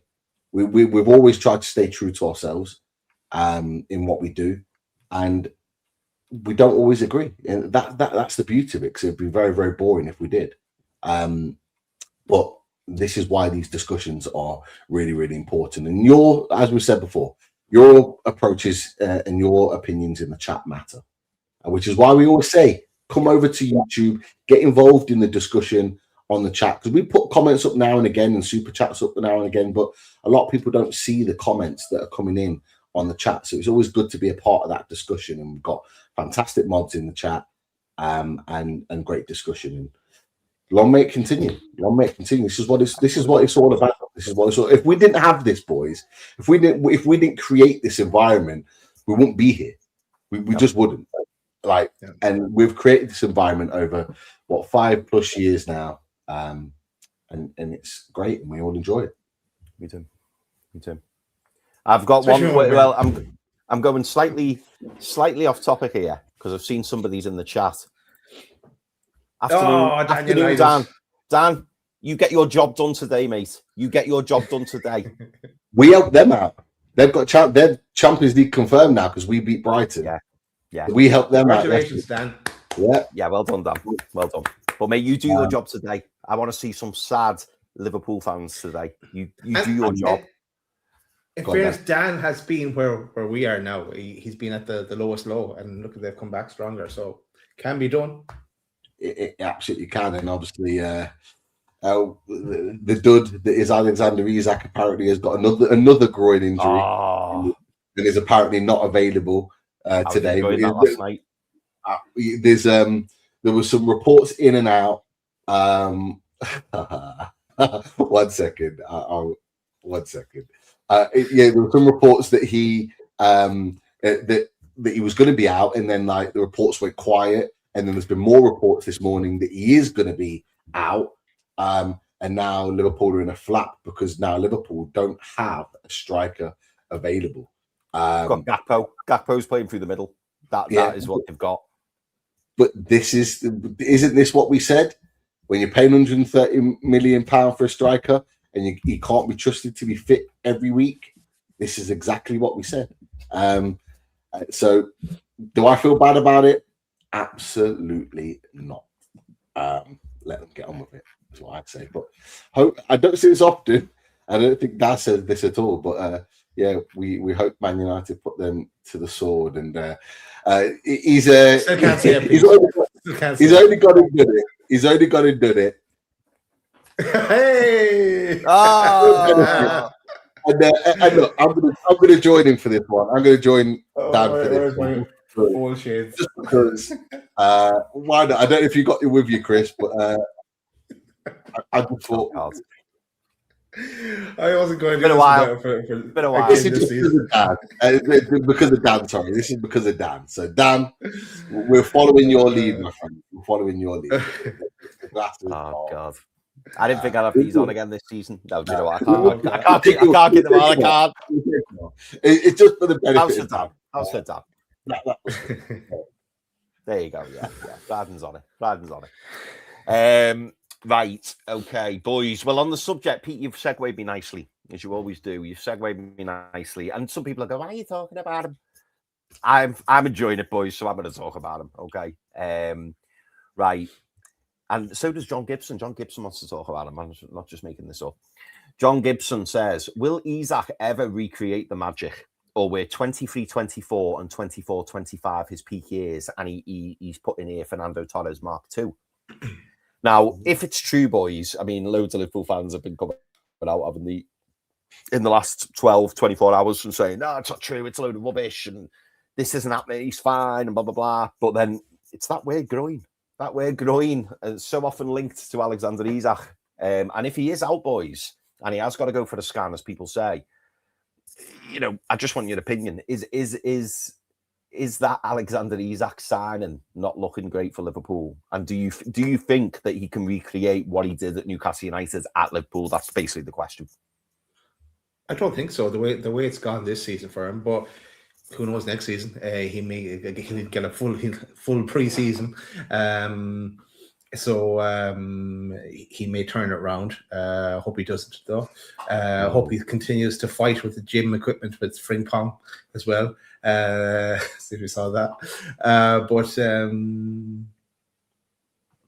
yeah, we maybe we it didn't seem like it all summer, but maybe we cashed out at the right time. Hindsight is a wonderful thing, Daz. Hindsight is a wonderful thing. I mean, I remember very well, and John Gibson talks about it, when Liverpool sold Fernando Torres, and everyone was going, why have they sold him to Chelsea? Why have they? And Fernando Torres was never the same player. And I think Jamie Carragher's come out since, hasn't he, and said internally they all knew Torres was done. They all knew that he wasn't going to create what he'd done previously. And when Chelsea come in with 50 million, which at the time, by the way, was huge money. Yeah. You know, Liverpool were like, yeah, nice one, thanks very much. Even though the fan base were going mental over it.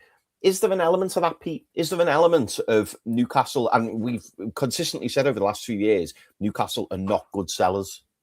But have Newcastle been a good seller on this occasion? I think they will prove to win the battle with that. I don't see Isak. I don't see Isak justifying his £130 million fee, is what I'm going to say. I don't think he's going to justify that over his course of his time at the club. Will he score goals next season? Yeah, he will score more goals than he has this season. Will he be injured again next season? Absolutely. Absolutely. It's part of his makeup, unfortunately. It's part of his frame. It's part of his physique. He will pick up injuries. And that groin, there was clearly something wrong with that groin. And I remember, can't remember who said it, might have been Sean Casey actually a while back, where he said that there's concerns that he's got a long-term groin problem that will hamper his career. And he's already had, 2 or 3 groin problems at Liverpool just this season alone. We know how many groin problems he had with Newcastle because he would be out 2 weeks here, 3 weeks there with a groin problem, constantly having to manage it. Liverpool can't play like that. Liverpool, when you're spending £130 million on a striker, they want him to be Mo Salah ready, as in playing week in, week out. I remember Mo Salah, his pomp at around 27, 28, playing pretty much every single minute, every single game, 3 games a week. I'm sorry, Liverpool are not going to get 3 games a week out of Alexander Isak for a full season. They might get it on a 1 week here, 1 week here, 1 week there. But I think it's why I think Gordon probably is a big shout to go to Liverpool. Because I think they're not going to go and want to buy another striker. They openly want to sell Gakpo. But with Gordon, who can play on the left and sometimes plays through the middle, you've got an alternative there that I think Liverpool won't shy away from, particularly even being a Liverpool fan. Because I think they're going to need someone like that next season that can play off both positions. So, yeah, I don't think he's going to justify his price. I think he'll score goals, but I don't know whether to say it now, but say it, Pete. Say it, Pete. Wouldn't put it. And this is not me throwing big support behind him, by the way, but it wouldn't surprise me if Wiesa stays next season that he scores more than Alexander Isak. Just because I think that's a fair shout. His body of work in terms of fitness, this injury was a bad injury for Wiesa, but he had 4.5 years without an injury. He doesn't normally get injured, and I wouldn't put it past Jan Wiesa scoring more Premier League goals than Alexander Isak next season. That's a big call. It is a big call, absolutely. I'm hoping our new striker is the one that scores the goals for us next season. Yeah. Do you know what? Again, Pete, you kind of segued me nicely there. I'm gonna come to you, Daz. Quick fire one. Yeah. And then it will lead into the next part of the conversation. Wes asks, keep or sell Osula in the summer? I was thinking this one. You can see why this has come up. It was one I was going to put towards you boys as well.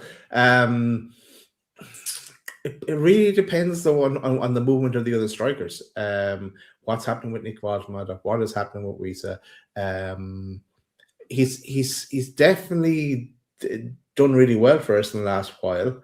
He's getting the odd goal. Is he happy being like third choice striker next season? After this was a bit of a run from as well. I think in reality, I think we sell him. I think we do sell him. I mean, there's not going to be anything wrong with his price tag now, because I think somebody else put in the chat. It's surely, in fact, yeah, they did. I put it on the screen. He's got to be, got to be over 30 million now. Given his performances in recent times. And Tom Dixon says, "What have we made of William Osula in recent games?" So that was another part of the question. But I'm gonna tag this on for you, Pete. So obviously, Wes's comment: keep or sell Osula in the summer. But I'm also gonna add in. Where was it? There was another comment that kind of aligned with it. Where is it? Let me find it.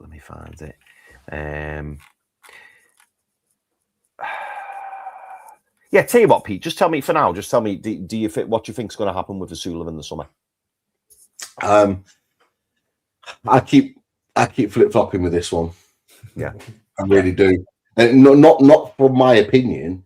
For me, I think this is a great opportunity to sell him, to raise money. Like if we were going to get. If Villa were going to pay 30 million for him last summer, and he's got 5 Premier League goals this season already, I would say minimum 35 that you could get for Will Osula from someone maybe in the Bundesliga or something if they wanted to really invest in a striker, because I actually think in another league he would do really well. But I just get the feeling with him starting games and obviously scoring goals. And I said it earlier on in the show, like the fact that the way he's working for the team and the way he's running and playing for the team, it feels like he wants to stay. It's almost like he's trying to prove a point that he can play for Newcastle United. And now he's starting and he's playing. My only worry with that is if he does stay, that for me feels like Nick Voltemade is going to leave. Because at the moment, as it stands, have you found it? Yeah. Gary D says, lads, what do you make of Eddie's words that he played players he could trust and that had played in big games? He obviously feels he can't trust Hall, Big Nick, who you've just alluded to, Elanga, Barnes, Trippier, and Gordon. Because when you literally throw it out there, those players were on the bench. Now Gordon, some of them come on. Yeah, some of them come on, but. Well, one who didn't come on was Big Nick Voltemade. He did not come on. Anthony Gordon did not come on. So is that quite telling in itself?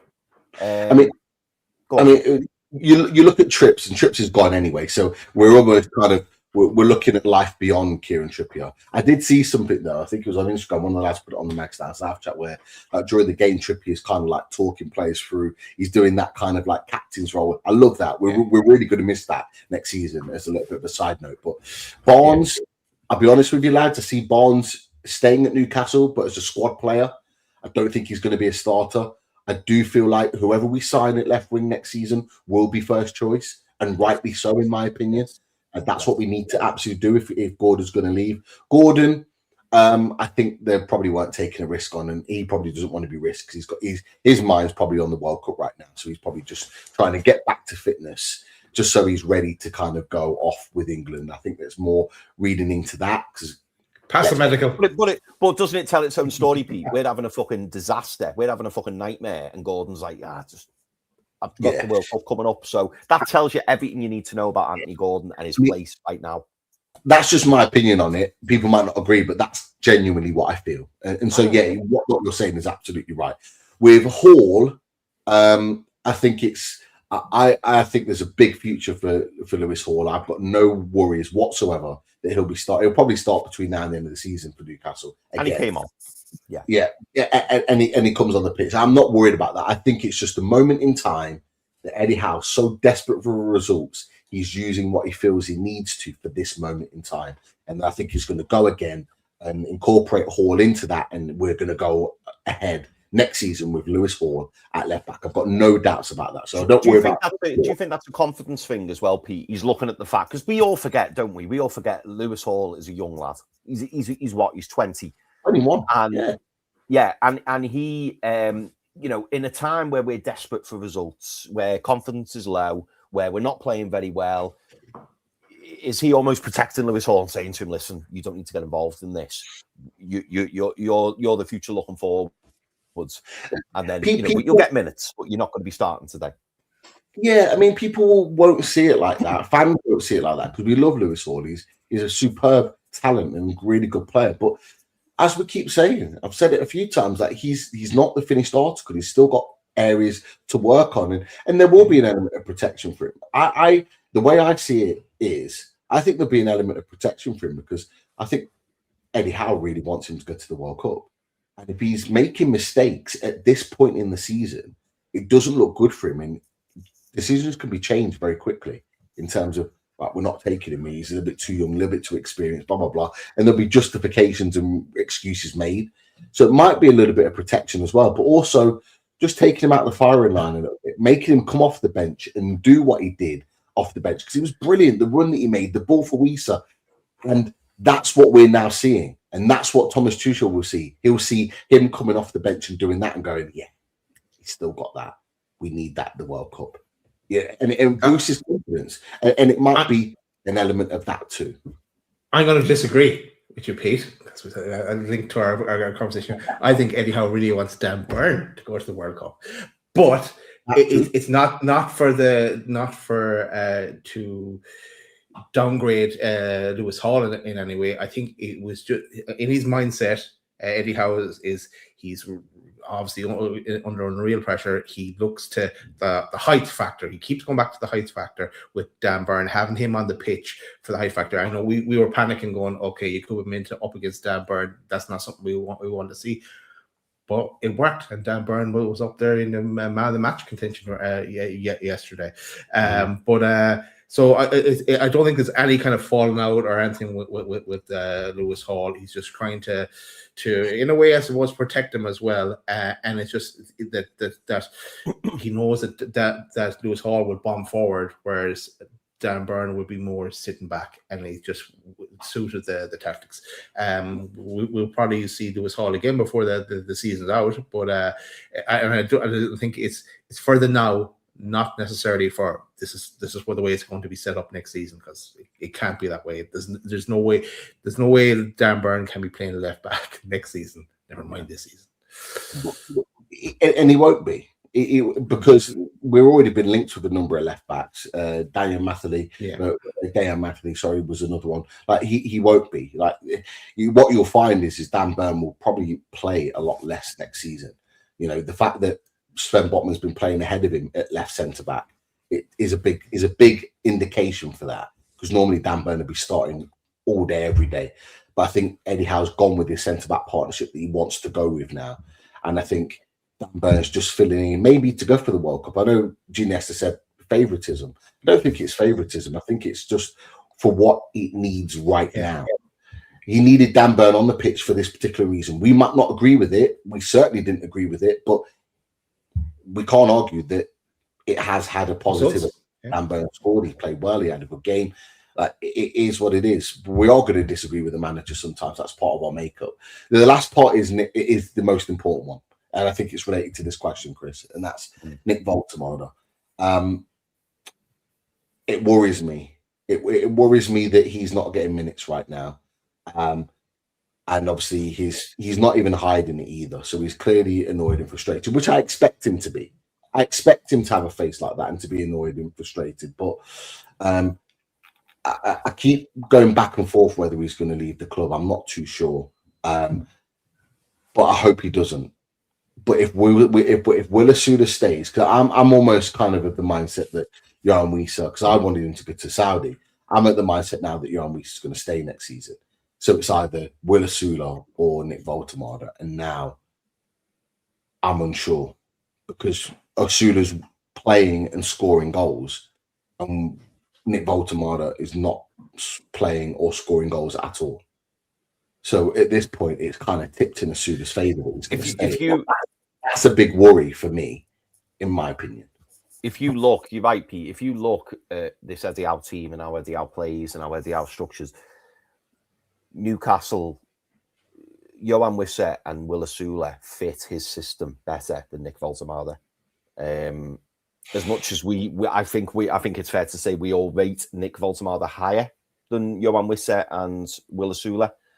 I just don't see, and this is why I answered the other day when I said I see there's more chance of Johan Wissa staying than Nick Baltimore, because I think that, and plus as well, Newcastle behind the scenes will be looking and going, who can we get the most money for? The one you get the most money for is Nick Baltimore. And if you're wanting to rip it up and start again and refresh, he's the one. I mean, and as well, boys, you know, where's hopefully not next season, we won't be saying it, but you know, arguably one of the worst transfer dealings ever done. You know, paying 55 million rising to 60 for the 29-year-olds. Oh, and also including a 25% sell-on clause. Like, you're literally hamstrung by him. You're hamstrung by it. You can't. I don't think you can move him on. And I know we were talking about taking a hit on him and stuff like that. And to be fair, the 25% sell-on, I imagine, I could be wrong, but I imagine that's on any profit you make on the player. So maybe we can dislodge that because, you know, we're not going to make a profit on Johan Wissa, let's be honest. But yeah, I just see, and particularly because Eddie's done what he did yesterday and he's brought him back into the fold. He bigged him up on not the last press conference, the press conference before, saying that he was training well. Johan Wissa's then come out and done that interview and said, oh, my injuries have been holding me back and I can't wait to get in the shit and blah, blah, blah, blah, blah. It did feel like a media-driven interview and the timing of it. And I think we spoke about it on the last show. We said the timing of it was interesting. So yeah. One thing I think we all can agree on, we have 3 strikers. We need to sell at least one and buy in a new one. We're all agreed on that. The only thing with Will Osula is, if like we weren't expecting in the previous window gone by, if someone comes in and goes, it's 40 million for Will Osula, we might just go, actually, yeah, sounds, we'll have that. Yeah. But I don't think we'll be actively looking to sell him. But I think if a good deal comes in, they take it. And I think it'll be the same with Nick Baltimore, though. I think it'll be a case of who comes in first. Yeah. So does a Frankfurt come in first with 40 million or 35 million, whatever it is, where we sit around the table and discuss for Will Osula and we go, right, okay, we've got this money on the table, we can go and buy a striker now.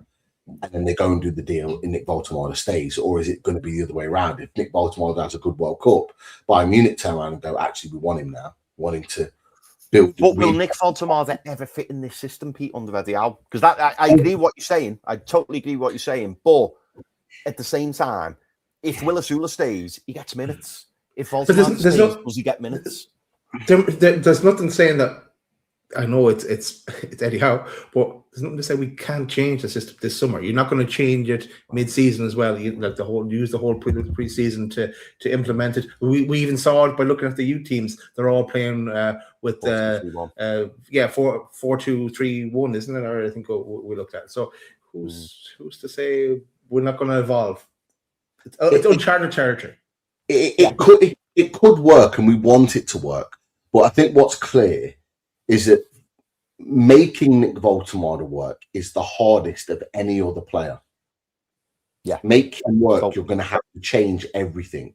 You know, with a Wissa, with a Will Osula, with other players in the squad, they can still fit within that 4-3. They can still fit in with that process.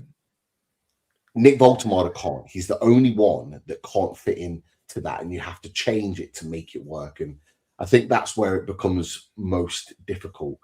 The 4-2-3-1 could solve Elanga as well, Pete, because if you remember, at Forest, they played with a 4-2-3-1. You bring in Anthony Elanga back 10, 15, 20 yards from where we play him. And, you know, you talk about that burst of pace where he beats his fullback. But if you're playing in a 4-2-3-1, you've got a striker who's further up, and then your 3 are just behind the striker.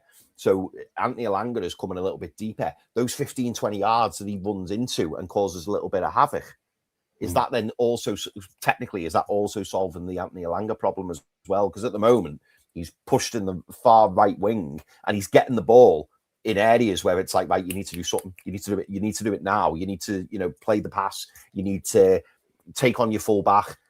And like we've said previously, he's been used to working in a Nottingham Forest counter-attacking team.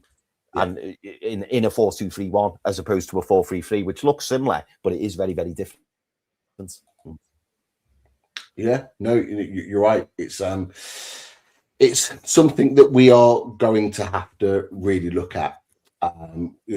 This is what preseason is going to be about. I think this is going to be a real how we set up in preseason when we get to La Manga for the training camp and we play a couple of games. I think we've been rumored to play against maybe is it Valencia? Maybe I think they'd asked to play a friendly or something along those lines. When we see those friendlies in action, that's where we're going to really see what Eddie Howe is willing to do with this team. Now, some of these players might not be here by the time we get to that point, Nick Baltimore, etc., etc. But I think it's going to be really, really interesting to see. And this is why everything's up in the air. If you're going to change something, now's the time to change it. But whether he does that or not, it is another thing. But what we are absolutely aligned on is that changes need to be made. I think it's going to be an interesting summer. I think we're going to go through lots of different emotions, lads. I think we're going to be absolutely ecstatic with the players that come through the door. I think we're going to be gutted and maybe one or two that leave the club. And I think we might even be surprised by seeing things that maybe we didn't expect to see. And whether that's a good thing or bad thing or not, I'm not quite sure about that. Yeah. Turn that frown upside down. That's what I say. Let's see. Let's see how it happens. That's what I was trying to do. Right, boys, I've got some quick fires for you. So just very quick answers on these ones because I think I know the answer anyway. Lee Owens, he says, will Gordon play on the right for Liverpool if they ask him to? Hell yeah. Of course he will. Of course he will. Because the difference is that at Liverpool, he won't be considered the big cheese. At the moment, he feels like he's the big cheese at Newcastle. He feels like he's too big for Newcastle. So he is trying to dictate what he wants to do, what he doesn't want to do. At Liverpool, he becomes a smaller fish in a bigger pond. Whether that's the reality or not is a different, but that's how he'll think mentally. So he will do whatever they tell him to do. That's the difference. Yeah, spot on. This one's a really easy one for me as well from Tom Dixon. Do you think Bruno should remain as captain next season? Yes. 1,000,000,000%. And imagine, Tom, let me throw one back at you. Imagine Bruno gets the captaincy taken off him. What does that say to Bruno? Bruno's then going, hang on. You know what, lads? I'll go one more than that. We need to give Bruno a new contract. Yeah, we do. As captain. If you're going to give anyone a new contract this summer, I know there's all this talk about Tino. Forget that. Give Bruno. We've already seen how important this lad is to our team. Yeah. Fingers crossed, he's never going to suffer an injury like that, like he has this season again. Get him a new contract. Let him be the guy that leads us forward into 26-27. Absolutely, as captain of this club. 100%. This one made me laugh from Johannes Dahme. I did enjoy this one. Johannes says, we really need a set piece coach. We have great players for set pieces. Why do we keep doing Arsenal set pieces? We do actually have a set piece coach, Johannes, but maybe they need to do a little bit more work. Maybe a little bit more work in the summer, but we do actually have one, believe it or not. Yeah. Believe it or not. Yeah. Is it Michael Martin? I want to say Michael Martin. Something like that. Hold on. Something like that. We're all typing away. It is Martin Mark. Yeah, Martin Mark. There you go. Michael Martin, yes. Martin Mark, whatever. Because he was from FC Michelin, and that's who Frank Leino, who we've been linked with, the young striker, Frank Leino, is coming from there. So they were linked. We talked about that the other week. Yeah. So that's who he's from. FC Michelin. We got him from. Well in, Chris. Yeah. Yeah, it wasn't far off. Lee Owens, I'm just going to say yes to this, Lee, but we won't go into it because we could probably do another hour on it. But Lee Owens says, is there a dressing room split? I think there is. Oh, with who? No. Well, no, that's what I mean. I think there is a little bit of unrest in the dressing room, but this is what the summer's going to be all about, because if there is a dressing room split, then you need to address it. Sorry to borrow the same words, but you do. And hopefully going into next season, we're not going to have it. But I do think there is. I don't think there is. I would agree. I don't think it's like a 50-50 split. I think it's probably more a 90-10. Yeah. I think probably a small 10% minority that are split. Probably those in which you want to leave the club this summer. I think it's a very small split, but I think there probably is. I'll be honest with you. I think Gordon tops that 10% list. That stuff at Karabag away with the penalty and the fallout between Trippier and all the rest of it. I think that we thought it was just probably penalty related, but I think it's probably a lot deeper than that. That's maybe that brought it to the surface that there's issues there within the club.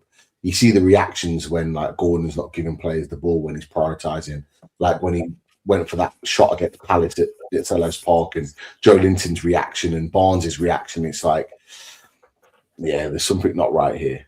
They're clearly not aligned in what they're doing. They'll talk a good game and big each other up and do the good old media thing where everything's fine and rosy, but I'm not convinced. Yeah. I liked this one from DXLE when it first came in. But again, it'd be interesting to get your boys, interested to hear your boys' views on it. DXLE says, did Eddie Howe get the lineup right, or did he get lucky it worked out for him? I thought that was quite an interesting question. I think he got it right. I wouldn't have said that at 1:45 on Saturday, but he got it right. And it's not for the first time we've put our hands up and go, it was like Eddie knows more than us, and for what he's got available to him, and it has worked out this week. Let's see next week. This is it.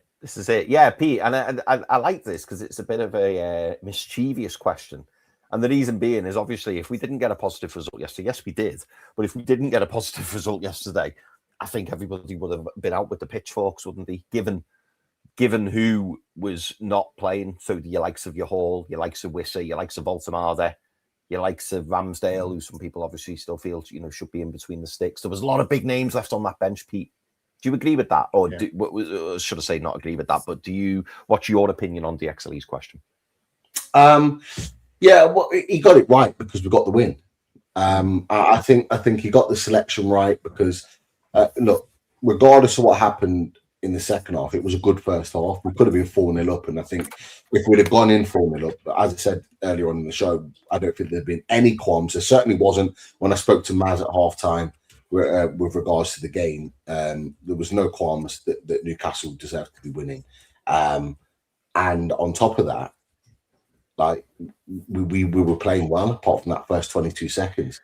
I actually think he got his substitutions right as well. They came on at the right time to impact and change the game in a positive way to swing it back in Newcastle United's favour. So you could argue that he's got it right, but it's not what fans want to see. And this will be the big thing. He's going to need to make Newcastle United play in the same way and do those good things to win matches, but he's going to need to play the players that the fans are going to want to see, Lewis Hall being one of them, in the team. He's going to need to make it work next season. So, yeah, he did get it right, and I've got no issues with that. But it's very clear he has to find a way to get the likes of Lewis Hall, etc., back in the team next season. Yeah. Right, boys, 2 more questions. I'm going to pair them together. 2 more questions, and then we'll wrap. But before I come to those questions, I need to respond to this. Arteta choke. I told Newcastle fans they'd regret Champions League, and they laughed at me as a Villa fan. Now look who's laughing. Listen, Artichoke, you just get your job done today, mate. Like Dan United, go and get your job done today and go and get your 3 points against Tottenham. You've got a job to do. You have one job to do. Yeah, don't forget that. Don't forget that. But yeah, in terms of Champions League, yeah, I mean, obviously you had your own struggles, didn't you, when you previously qualified for the Champions League and then couldn't follow it up. And good luck to Villa this season. They've deserved to get in the Champions League. Fair play. But good luck to Forest as well. Laughing at you next season. Well, yeah. Good luck to Nottingham Forest. Yeah, don't be losing that neither. Forget Thursday. Get your confidence back up after the loss midweek. Get your confidence up. Go and smash 3 or 4 past Spurs. do the country a favour and make everybody's bank holiday weekend a happy one. Yes. Do your job. Absolutely. Do your job. Do your job. All right, Eddie. Couple of ones here. In fact, I'll come to this one first. So Geniester says, thoughts on Eddie's comments post-game about him starting players that he trusts. Now, I said this was what I wanted to link in with. Yeah, that was it. And I'm going to pair in the comments I made to you boys privately earlier. Were any of you concerned about the way that he was talking about Nick Pope? Because after the game, it was like Nick Pope was the best thing since sliced bread. He was like, "Oh, he's well." Did he say world class or super? He said he was very, very, very complimentary of Nick Pope, despite him doing another clanger. Very, very complimentary of Nick Pope, and it just got me a little bit jittery, boys. I'll be honest, it got me a little bit jittery because that PTSD was kicking in again, and I was like, I can't start next season with Nick Pope in goal again as number one. No. I just can't. But it was the way he spoke about him, and I was just like, no. Hopefully that's because he knows he's going to stay as number two. Hopefully. But yeah, thoughts on Nick Pope and the comments. I don't know if you saw them, but he was basically waxing lyrical over Nick Pope. But also Eddie Howe, who's very, very, very, very silver-tongued, isn't he, in these press conferences? And over the years, he's very cautious about what he says. Doesn't say a lot, but you know, he keeps his that's what he's like. It is. You like that, Chris? I thought that was damning. When he went, "Yeah, I'm only going to play players I trust," and I was like, that was quite cut for Eddie Howe. And I'm thinking, pointing at particular players there, it has to be. Does that mean he doesn't trust Ramsdale? But he's worked with him before in the past as well. Maybe he just doesn't. Yeah. Oh, he's not going to sign him. I think it's if we don't have a new number one next season, we're not doing these reaction shows. There's no point. we have to have evolved this summer. We talked about last summer bringing the keeper. It's a no-brainer. It's the first signing we need to make is a new keeper this summer. It doesn't matter really what order they come in, but it's the thing that needs addressing the most, really. But yeah, I didn't hear the comment, that comment, Chris. I heard a lot. Oh, mate. He literally was like, you know, saying Nick Pope was, I don't want to say world class, but it was a strong word like that, saying that Nick Pope was like amazing in goal. And it was like, there you go, Eddie. Really good saves. Don't get me wrong. But did you not see what he did when he nearly fucking put it in his own net? But bye. But Pete, so the comments on Nick Pope and also in general about players he trusts. Yeah, the comments with Nick Pope, I'll be honest with you, I took them into the context that he was trying to kind of give him a bit of a confidence boost. Because obviously he'll need him for the rest of the season. I don't think he wants to go with that, which is fine. And he did make 2 or 3 really good saves, but the clangers that he made just made the fans' reaction in the stadium was almost like gasping for breath, like not again kind of thing, and that's the kind of thing that shakes the confidence of players like Nick Pope. So throwing a little bit of confidence his way or sort of backing him, it didn't make me think anything about next season. I think it's clear that it'll be second at best next season, so I wasn't worried about it being anything long term affecting in that. But I just saw it as very much he was just trying to throw a bit of support behind him just to keep his confidence high. Nothing more than that. In terms of the original question, I forgot it now. What the trust? Yeah, in terms of him coming out, Pete, and saying like I'm picking players that I trust, and you look at the bench, and you're like, right. So basically, you don't trust any of those players, is what you're saying? Yeah, and we maybe we're reading too much into that. I don't expect him to make a comment like that, so it's something new. Yeah, it is. I don't think it was related to every single player. I think it was related to Dan Burn. I think it was related to Jacob Murphy. I think it was related to Joe Linton. I think it wasn't necessarily related to every single player, but just those 3 players, because there is stalwarts. There is guys that have been there from day one. And I think at the time when Eddie Howe was desperately in need for a win, particularly with the owners there. He had to get 3 points yesterday. And I feel like he's gone to his tried and trusted to do the job through. I think it was like, I need you today to step up, show your experience, and get me over the line and get me 3 points on the board. And I think that's what he's gone to. So he's gone for his tried and trusted. They haven't always come through for him this season. In fact, most weeks they've let him down. But yesterday, they all stood up and they were all heavily involved. We said how well Joe Linton played. And I don't think he normally plays well against Brighton, but he was very, very good. Murphy, key part in Osula's goal. And of course, Dan Burn scores and plays very well at left back. So I saw it more as that than everything else. And in all honesty, it worked, which is why he's thrown his trust behind them.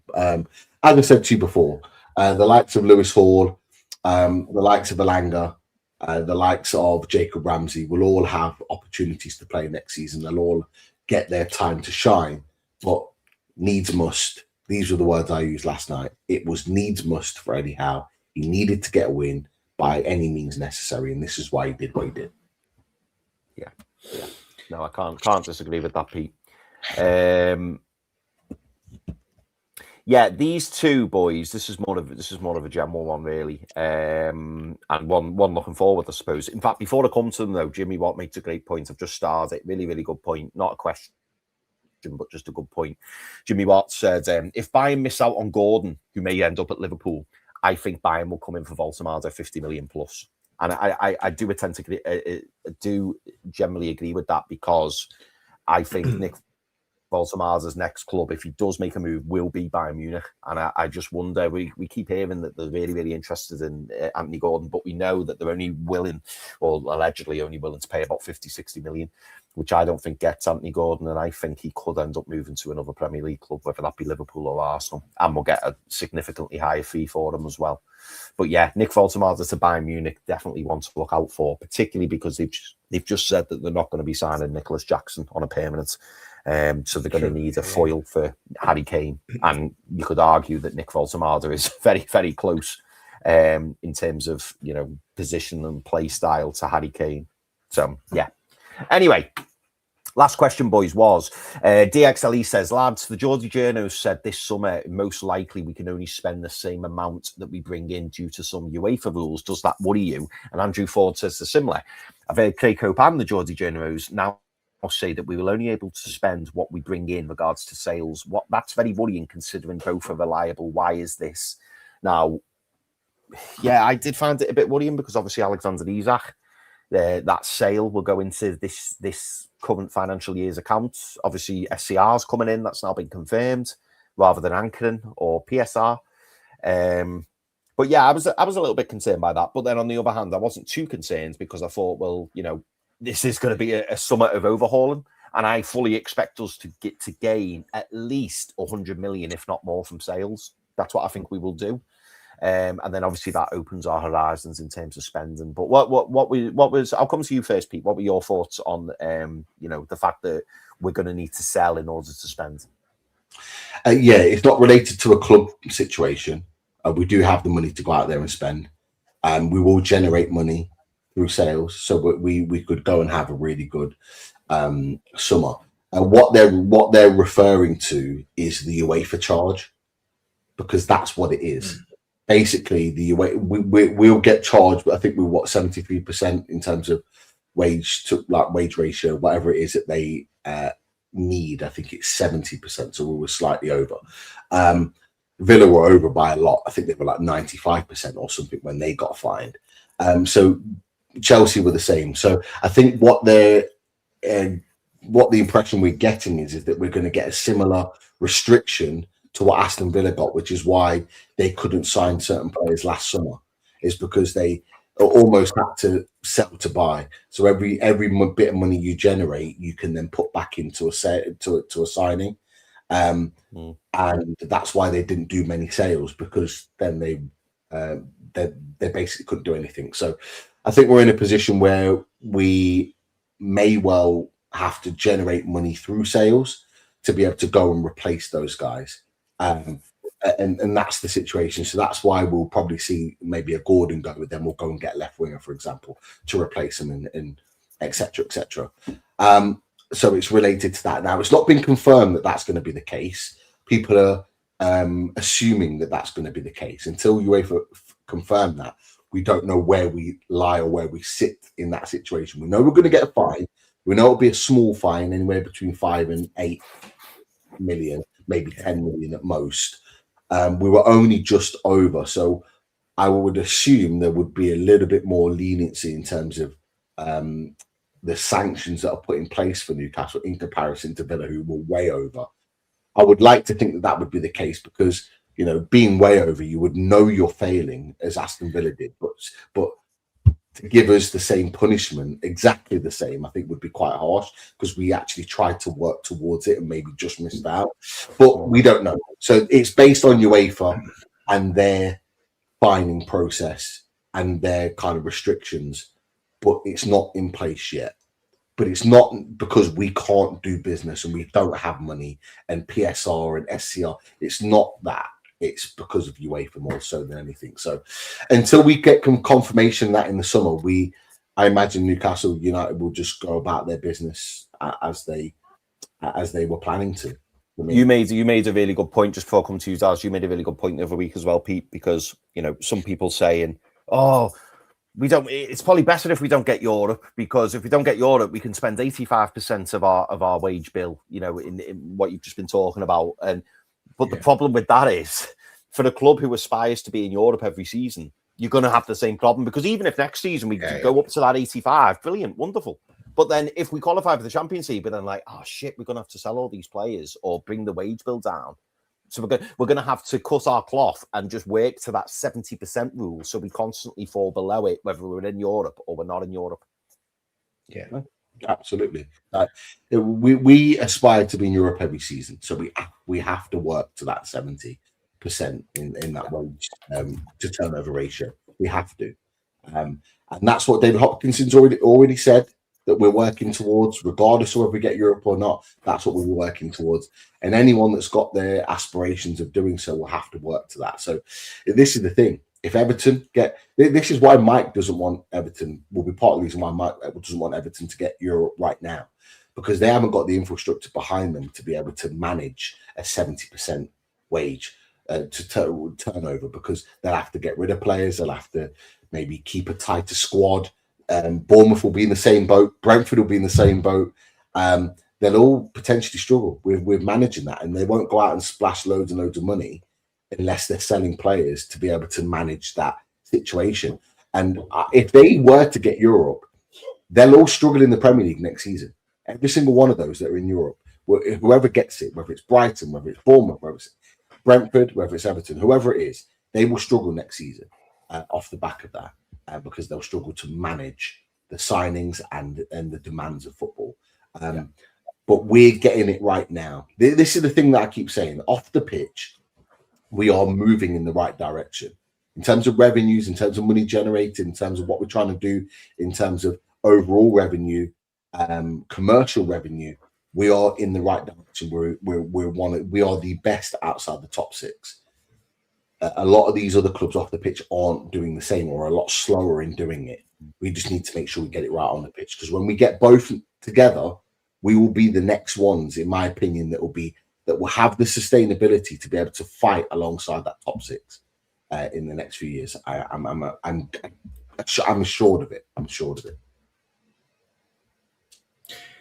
Baz? I think, I think Pete has covered it, and then yourself, Chris, and the chatters have come in as well. But that we'll just have to see how it plays out in the summer. And I think that pretty much brings us to the end of the show as well, boys. We're going to say, make sure you smash that like button on the way out. Actually, I will leave you with a question. Chatters, just for fun, I'll leave you with a question as we play out with the fully loaded transfer tune, because we all seem to dance along to that one. But my question is, name the band, because we're coming towards the end of the season. Name the band whose hit single was The Final Countdown. Get your answers in the chat. We'll put them up on screen. Good night, or good day, everyone. Good day. Good.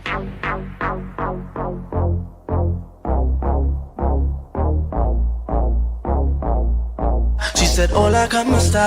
She said, konnichiwa. She said, pardon my French. I said, bonjour, madame. And then she says, say, and I say, no, lay. No matter where I go, you know I love them all. She said, hola, como esta? Said, konnichiwa. She said, pardon my French. I said, bonjour, madame. And she says, I say, and I say, no, lay. No matter where I go, you know I love them all. I'm feeling kinda young, I'm feeling reckless. Let me hold you, let me grab you by the necklace. I'll show you what the good loving is is. It turns you on when I got you feeling helpless. And I'ma eat you up for dinner, lunch and breakfast. Bring your friends along cause they are on the guest list. We can fool around I'm breathless. Hold off the drinks, I'm about to feeling selfless. She's telling me this, she's telling me that. You said you take me with you and you never go back.